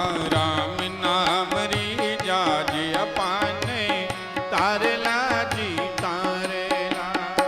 भजन बंदगी कर ले रे बंदा, भजन बंदगी कर ले बंदा, क्यों होवे माया में अंधा, क्यों होवे माया में अंधा। आगे जमा को राज अपाने, तारेला जी तारेला। भाई आगे जमारो राज अपाने, मारेला जी मारेला। राम नाम की जाज अपाने, तारेला जी तारेला। राम नाम री जाज अपाने, तारेला जी तारेला। दास गरीब का सत है कहना, दास गरीब का सत केना, नाम राम जी का लेते रहना, नाम राम राम निकले तेरे नाम। बांधो धर्म की बाज अपाने, तारेला जी तारेला। बांधो धर्म धर्म की बाज अपाने, तारेला जी तारेला। राम नाम की जाज अपाने, तारेला जी तारेला। ओ राम नाम री जाज अपाने, तारेला जी तारेला। हरे नाम की जाज अपाने, तारेला जी तारेला। हरे नाम री जाज अपाने, तारेला जी तारेला। हरि नाम की जाज अपाने, तारेला जी तारेला। हरि नाम री जाज अपाने, तारेला जी तारेला। तारेला जी तारेला। ओ तारेला जी तारेला। बोलो श्री राम जी महाराज आज की जय। तो महाराज महात्मा लोग तो कहते हैं भैया तुलसीदास कृपा करी, कि तुलसीदास जी महाराज का भला हो कि उन्होंने हमारे ऊपर संसारियों के ऊपर बड़ी कृपा कर दी है, ये रामायण रूपी नाव बना दी है। अब बैठना हमारे को है, बैठ जाओ और महाराज संसार सागर से पार हो जाओ। अब 3 महीना तो नाव चाले ली, जको बैठना चाहो जको तो बैठ जाई जो, और लारे रह जाओ जगह पर डूब ही जाओ, ला मनी ठाने। तो महाराज आज की कथा का हम यहाँ विश्राम करें, क्योंकि एकादशी है, 11 है, तो 11 की भी कथा आप श्रवण करें। आज से कथा प्रारंभ हुई है, रोजाना 3 महीने का सत्संग निरंतर चलता रहेगा। और राम जी से यही प्रार्थना करते हैं कि राम जी पाची कोई एडी कोई बीमारी नहीं लावे, कथा ने सुनना और सुनार महाराज कि कल्याण के मार्ग में लागा तो चौको ही है, और पछत आगे के आगे देखी जाए। तो जैसा भी है, तो आज से कथा प्रारंभ हुई है, 3 महीने तक निरंतर कथा चलेगी। और ये कथा YouTube चैनल वेदांती भजन लाइव चल रही है। थाने नाम याद नहीं रहे, थान के मन में आ जावे कि महाराज दिन का कहीं कथा करी, कोई अनुमन ने कोई गाड़ियां की आवाज आई भी में कई बात निकल गई होवे, और मन में रात का होचो की नींद नहीं आ रही है, कथा होनी चाहो, तो वेदांती भजन नाम को टाबरा ने की, जो वेदांती भजन फोन के महीने देखेला, टीवी में हो दिला कौन ला दिला, फोन के महीने वेदांती वचन यूट्यूब चैनल, उस पर यह कथा लाइव चल रही है। जो भी देखना चाहे और नाम नहीं याद रहे तो मारू लिखार लीजा आप जो मैं लिखार दे, ठीक है। बोलो श्री रामचंद्र भगवान की जय, एकादशी माता की जय। युधिष्ठिर उवाच आषाढस्य सिते पक्षे किन्नामेकादशी भवेत् को देव को विदिस्तता यद्दाखये केशव। युधिष्ठिर बोले, हे केशव, आषाढ़ शुक्ल पक्ष की एकादशी का क्या नाम है, उसके देवता कौन है, उसकी विधि क्या है, ये आप मुझे कहिए। श्री कृष्ण बोले, हे महिपाल, जिस कथा को ब्रह्मा जी ने महात्मा नारद जी से कहा है, उस आश्चर्य कराने वाली कथा को मैं तुमसे कहता हूं। नारद जी ब्रह्मा जी से पूछने लगे कि आषाढ़ शुक्ल पक्ष की एकादशी का क्या नाम है। प्रसन्न होकर के विष्णु के आराधन के लिए मुझसे कहिए। ब्रह्मा जी बोले, हे मुनिवर, तुम वैष्णव हो, तुमने बड़ा सुंदर प्रश्न करा है। जगत में एकादशी से पवित्र कोई पर्व ही नहीं है। सब पापों को नष्ट करने के लिए यत्न पूर्वक इसको करना चाहिए। इसके लिए शुक्ल पक्ष की एकादशी का व्रत मैं तुमसे कहता हूं। एकादशी का व्रत बहुत ही पवित्र और पापों को नाश करके सब मनोरथों को पूर्ण करने वाला है। जिनने इसको नहीं किया वे नरक के भागी होते हैं। आषाढ़ शुक्ल पक्ष एकादशी का नाम पद्मा एकादशी है। ऋषिकेश भगवान के प्रसन्न करने को ये उत्तम व्रत करना चाहिए। तुमसे मैं पुराण की सुंदर कथा को कहता हूं, जिसके सुनने से पाप नष्ट होते हैं। सूर्य वंश में सत्यवादी प्रतापी माननादा नाम के चक्रवर्ती राजा हुए। वह राजा धर्म से अपने पुत्र की तरह प्रजा का पालन करते थे। उसके राज्य में अकाल, रोग, मानसिक चिंता नहीं रहती थी। उसकी प्रजा आतंक रहित और धन धान्य से पूर्ण थी। उसे राज्य करते हुए बहुत वर्ष बीत गए। फिर कभी पापों के फल उदय हो गए कि 3 वर्ष तक उसके राज्य में वर्षा नहीं हुई। और वर्षा नहीं होने के कारण लोग बाग महाराज प्रजा भूख प्यास से पीड़ित होने लगी। अन्न के अभाव से पीड़ित होने के कारण उसके देश में स्वहा, स्वधा, वशटकार और वेद पाठ बंद हो गए। फिर प्रजा आकर राजा से बोली, हे राजन, प्रजा के हित करने वाले वचनों को आप सुनिए। बुद्धिमानों ने पुराणों में जल को नार कहा है। उस जल में भगवान का स्थान है। ऐसे भगवान का नाम नारायण है। बोलो नारायण भगवान की जय। मेघ रूपी विष्णु भगवान सब में व्याप्त है। वे ही वर्षा करते हैं और वर्षा से अन्न होता है। अन्न से प्रजा होती है। हे नृपति, उस अन्न के ना होने से प्रजा नष्ट हो जाती है। हे राजन, ऐसा यत्न करो जिससे सबका कल्याण हो जाए। राजा बोले, प्रभु आपने सत्य कहा है, इसमें झूठ नहीं है। अन्न ईश्वर का रूप है और अन्न में सब निवास करते हैं। अन्न से प्राणी पैदा होते हैं, अन्न से ही संसार वर्तमान है, ऐसे लोकों में सुना जाता है। लेकिन प्रभु, राजा के अधर्म से प्रजा को दुख मिलता है, तो मैंने बुद्धि से विचार करते हुए अपना तो कोई दोष नहीं देखा। मानदाता कहते हैं, प्रभु मुझे जहां तक याद है मैंने तो कोई ऐसा कर्म करा नहीं जिसके कारण प्रजा को इतना दुख पड़ रहा है। तो किस कारण ये महाराज अकाल पड़ रहा है, ये बताइए। जैसे ही ये बात सुनी है, और प्रभु मुझे ये भी उपाय बताइए कि मैं प्रजा के हित के लिए क्या कर सकता हूं। ऐसा विचार करने पर महाराज राजा ने कुछ सेना साथ में ली और ब्रह्मा जी को प्रणाम करके महाराज घने जंगल में चला गया। तपस्वी मुनीश्वरों के आश्रम में विचरने लगा। राजा ने ब्रह्मा के पुत्र अंगिरा ऋषि को देखा है और उनके चरणों में जाकर के प्रणाम करा है। प्रणाम करा है और प्रणाम करके ऋषि ने सुस्ती वाचन किया और आशीर्वाद देकर के राजा से महाराज कुशल क्षेम पूछी। राजन, कैसे तुम्हें आना हुआ? राजा ने सारी बात बताई कि महाराज मेरे राज्य में अकाल पड़ा हुआ है और महाराज प्रजा बड़ी दुखी है, तो प्रजा को सुखी करने के लिए जिस प्रकार ऐसा कोई कार्य हो वो बताइए जिससे वर्षा हो सके। तब अंगिरा ऋषि ने कहा, राजन, दुनिया का सबसे बड़ा जो धर्म है पृथ्वी का, उसे मैं तुम्हें बताता हूं। तुम्हारे राज्य में वर्षा क्यों नहीं हो रही है उसका भी मैं कारण तुम्हें बताता हूं। शांति और कल्याण की विधि की जो आपने मुझसे पूछा है वो सुख का उपाय भी मैं आपको बताता हूं। हे राजन, इस धर्म के चारों चरण वर्तमान हैं और इस युग में ब्राह्मणों के सिवा कोई तपस्या नहीं करते हैं, क्योंकि उस समय जो नियम थे वो नियम यही थे कि सिर्फ ब्राह्मण ही तपस्या कर सकता है, अन्य जितने वर्ग के लोग हैं वो महाराज तपस्या नहीं कर सकते। आपके राज्य में राजन एक शूद्र तपस्या कर रहा है और उस शूद्र के तपस्या करने के कारण वर्षा नहीं हो रही।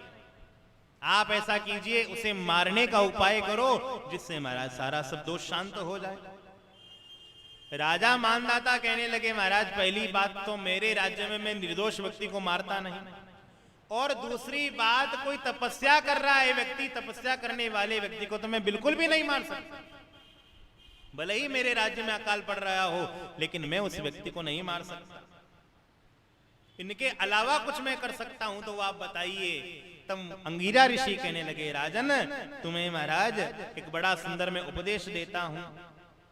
आप एकादशी का व्रत करिए। आषाढ़ के शुक्ल पक्ष में पद्मा नाम की प्रसिद्ध एकादशी है, उसके व्रत के प्रभाव से निश्चरी सुंदर वर्षा होगी। यह सब सिद्धियों को देने वाली है, सब उपद्रवों को नष्ट करने वाली है। हे राजन, तुम प्रजा और परिवार सहित इसका व्रत करो। महाराज, मुनि के वचन सुनकर राजा अपने महल में आए हैं और आषाढ़ मास में पद्मा एकादशी का व्रत उन्होंने किया। सब प्रजा और चारों वर्ण के मनुष्यों समेत इस व्रत को किया। हे राजन, इस व्रत के करने से अब राज्य में वर्षा हुई है, पृथ्वी जल से भर गई और अन्न से परिपूर्ण हो गई। भगवान की कृपा से मनुष्यों को सुख मिला है। इस कारण ये उत्तम व्रत सदा व्यक्ति को करना चाहिए, क्योंकि ये व्रत मोक्ष देने वाला है।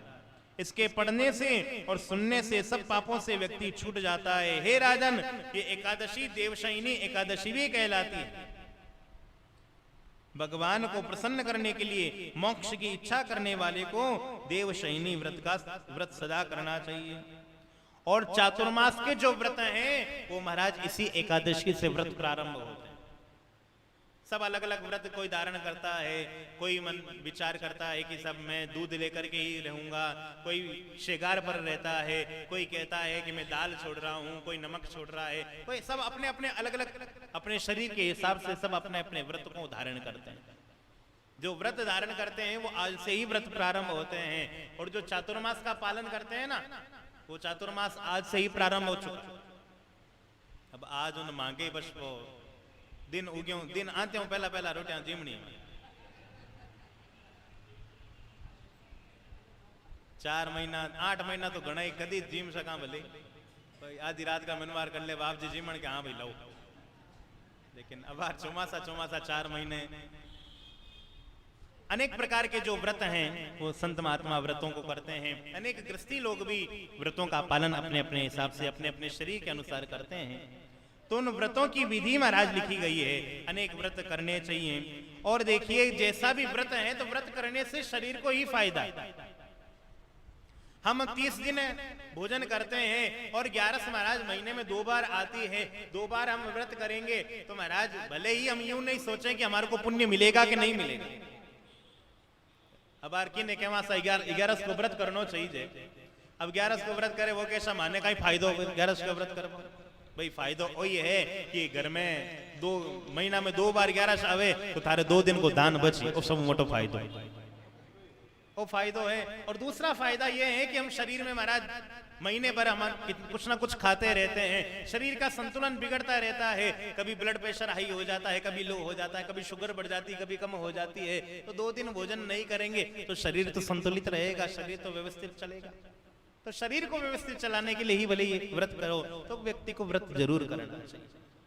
और अनेक प्रकार के दान कहे गए हैं। दान में भी महाराज अलग अलग प्रकार के दान हैं।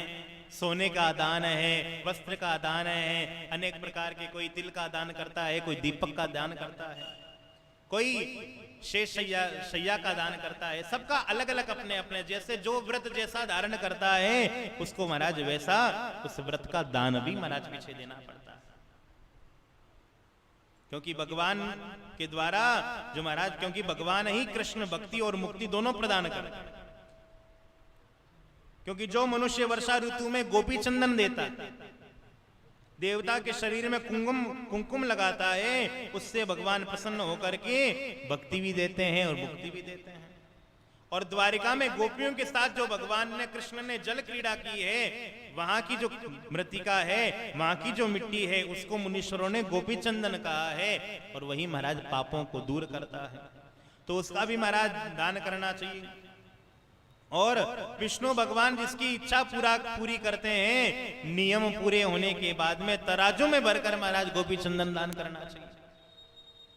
और महाराज अनेक प्रकार के जो दान हैं वो दान करने चाहिए। इन दानों से व्यक्ति का यश बढ़ता है, ऐश्वर्य बढ़ता है। और महाराज जो अनेक प्रकार के पुष्पों का भगवान के ऊपर श्रृंगार करता है रोजाना, उस व्यक्ति को गंधर्व विद्या से पूर्ण होकर के सब स्त्रियों का वह प्रिय होता है। राजा को राज्य मिलता है। और महाराज सूर्य नारायण की प्रसन्नता के लिए अच्छे ब्राह्मण को सोंठ है, मिर्ची है, पीपल महाराज ये महाराज दान में देना चाहिए। क्योंकि सोंठ, मिर्च, पीपल मनुष्य के सभी रोगों को दूर करते हैं। और महाराज चातुर्मास का व्रत करने वाली स्त्री, पुरुष, ब्राह्मण, ब्राह्मणी के लिए लक्ष्मी और गौरी के निमित्त पात्र में हल्दी और दक्षिणा रख करके महाराज प्रदान करते हैं। तो जो जैसा व्रत करता है उसका अलग अलग विधान है। कोई तिल छोड़ता है, कोई क्या करता है, तो कोई तिल का दान करता है, कोई अलग अलग महाराज दीप दान करता है। तो सबका अलग अलग महाराज दान है, सबके अलग अलग पुण्य है, सबका अलग अलग विधान है। और महाराज जो व्यक्ति व्रत करते हैं तो महाराज उनको अक्षय, अन्य, पुत्र, पौत्र और धन की प्राप्ति होती है, पुष्ट शरीर होता है, पूर्ण आयु होती है, और महाराज शत्रु का विनाश होता है। और अंत में जब शरीर को जब छोड़ते हैं तो भगवान के अच्छे भक्त बन करके महाराज वैकुंठ धाम की तरफ जाते हैं। बोलो कृष्ण कन्हैया लाल की जय। व्रत पूर्ण होने पर महाराज वेद पढ़े हुए ब्राह्मणों की पूजा करके यथाशक्ति महाराज दक्षिणा महाराज उनसे प्रदान करनी चाहिए। महाराज तय क्या बोला कि महाराज मनु ही कहता है, मैं मनु कहन कह रही हूँ, किताब के मैं लिखो और दान करना चाहिए। व्रत की यदि देखा जाए, व्रत कब पूरा होता है? व्रत आपका जब ही पूरा होता है कि जब आप उसका पीछे उसका दान करते हैं, उसकी दक्षिणा देते हैं, तभी ही वो व्रत पूरा माना जाता है, नहीं तो पूरा नहीं माना जाता। यज्ञ है तो यज्ञ आपका पूर्ण कब होगा? यज्ञ में आप दक्षिणा देंगे तब ही जाकर के यज्ञ पूर्ण होगा, ऐसे यज्ञ पूर्ण नहीं होता। तो ये चातुर्मासी जो सत्संग है, चातुर्मास की जो व्रत है आज से प्रारंभ होते हैं। एक दिन छोड़ करके व्रत करने वाले को महाराज ब्रह्मलोक का सुख मिलता है। कोई एक दिन भोजन करता है, एक दिन नहीं करता है। जो 4 महीने तक बाल और नाखून नहीं कटवाता है उसकी आयु 1 कल्प तक हो जाती है। तो अगली आयु दुखी महाराज कहीं कल्प, इसमें कोई संदेह नहीं है। और महाराज जो चातुर्मास में भोजन आदि छोड़ देते हैं वो महाराज शिवलोक को जाते हैं। बोलो शंकर भगवान की जय। और महाराज इसमें बताते हैं जो 4 मास में दूध पीकर रहता है उसका वंश कभी नष्ट नहीं होता। हे पार्थ, पंचगव्य के पीने से चांद्रायण का फल मिलता है। 3 दिन जल छोड़ने से रोग से दुखी नहीं होता है। इन नियमों के करने से केवल भगवान प्रसन्न होते हैं। और जिस दिन से भगवान क्षीर सागर में शयन करते हैं और जब जागते हैं उतने दिन तक एकाग्र चित्त से उपवास करने वाले मनुष्य को गरुड़ ध्वज भगवान श्रेष्ठ गति प्रदान करते हैं। इति श्री भविष्यत पुराणे विष्णु शयने एकादशी व्रत महात्म्य संपूर्ण। बोलो कृष्णो भगवान की जय। एकादशी मात की। 2 मिनट हरि नाम संकीर्तन, उसके पश्चात आरती। श्री राम जय राम जय जय राम। श्री राम जय राम जय जय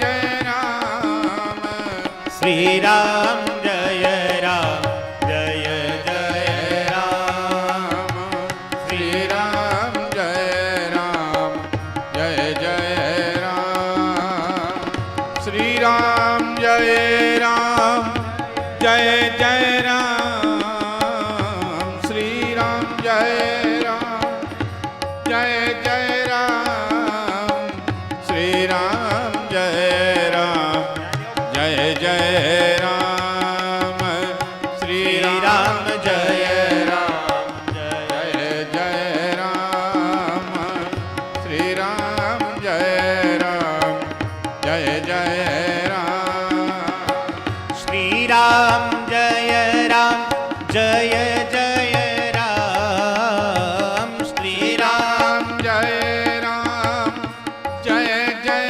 राम श्री राम जय राम जय जय राम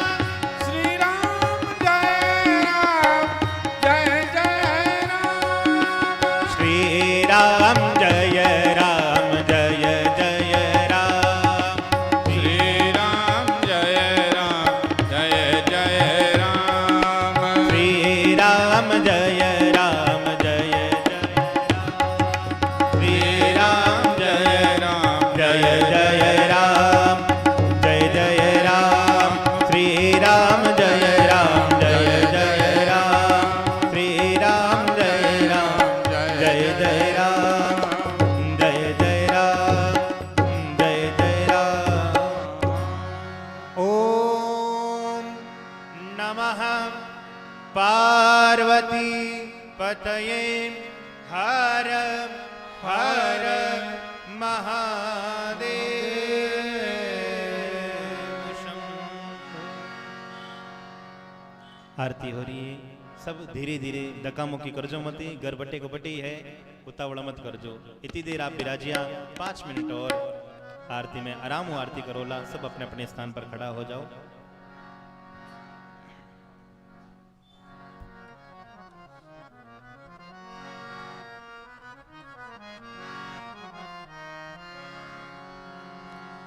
आरती श्री रामायण जी की, आरती श्री रामायण जी के कीरति कलित ललित सिया पे की, कीरति कलित ललित सिय पी के आरती श्री रामायण जी की, आरती श्री रामायण जी के गावत ब्रह्मादिक मुनि नारद, गावत ब्रह्मादिक मुनि नारद वाल्मीकि विज्ञान विशारद,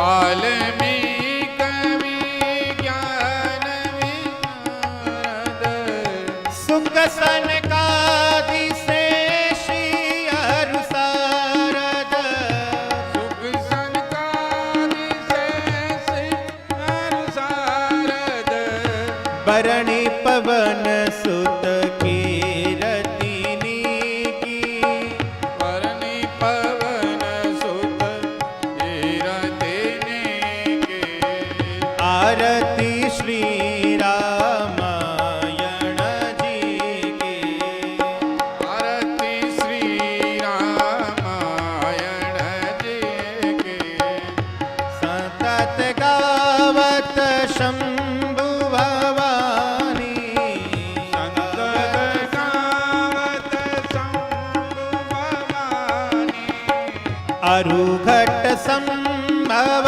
मुनि विज्ञानी, अर्घट संभव मुनि विज्ञानी व्यासी आदि कवि वर जीव खानी, व्यास काव्य आदि मर्जी बखानी कागब सुंड गरुड़ के ही,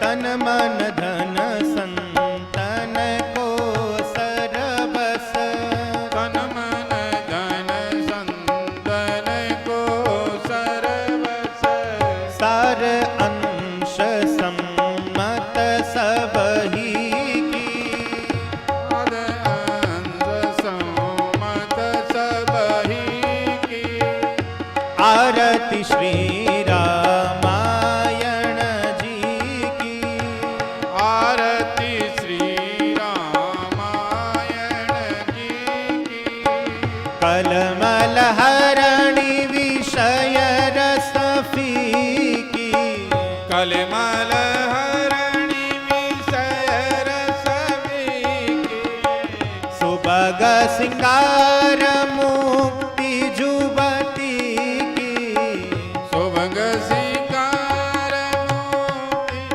युवती की, दलन रोग वव मूरी अमी की, दलन रोग भूरी अमी की, तात मात सब विधि तुलसी की, तात मात सब विधि तुलसी की, आरती श्री रामायण जी की, आरती श्री रामायण जी की, कीरति कलित ललित सियपी की, कीरति कलित ललित सियपी की, आरती श्री रामायण जी की, आरती श्री रामायण जी की, कर्पूर गौरम करुणावतारम संसार सारम भुजगेन्द्रहारम सदा वसंतम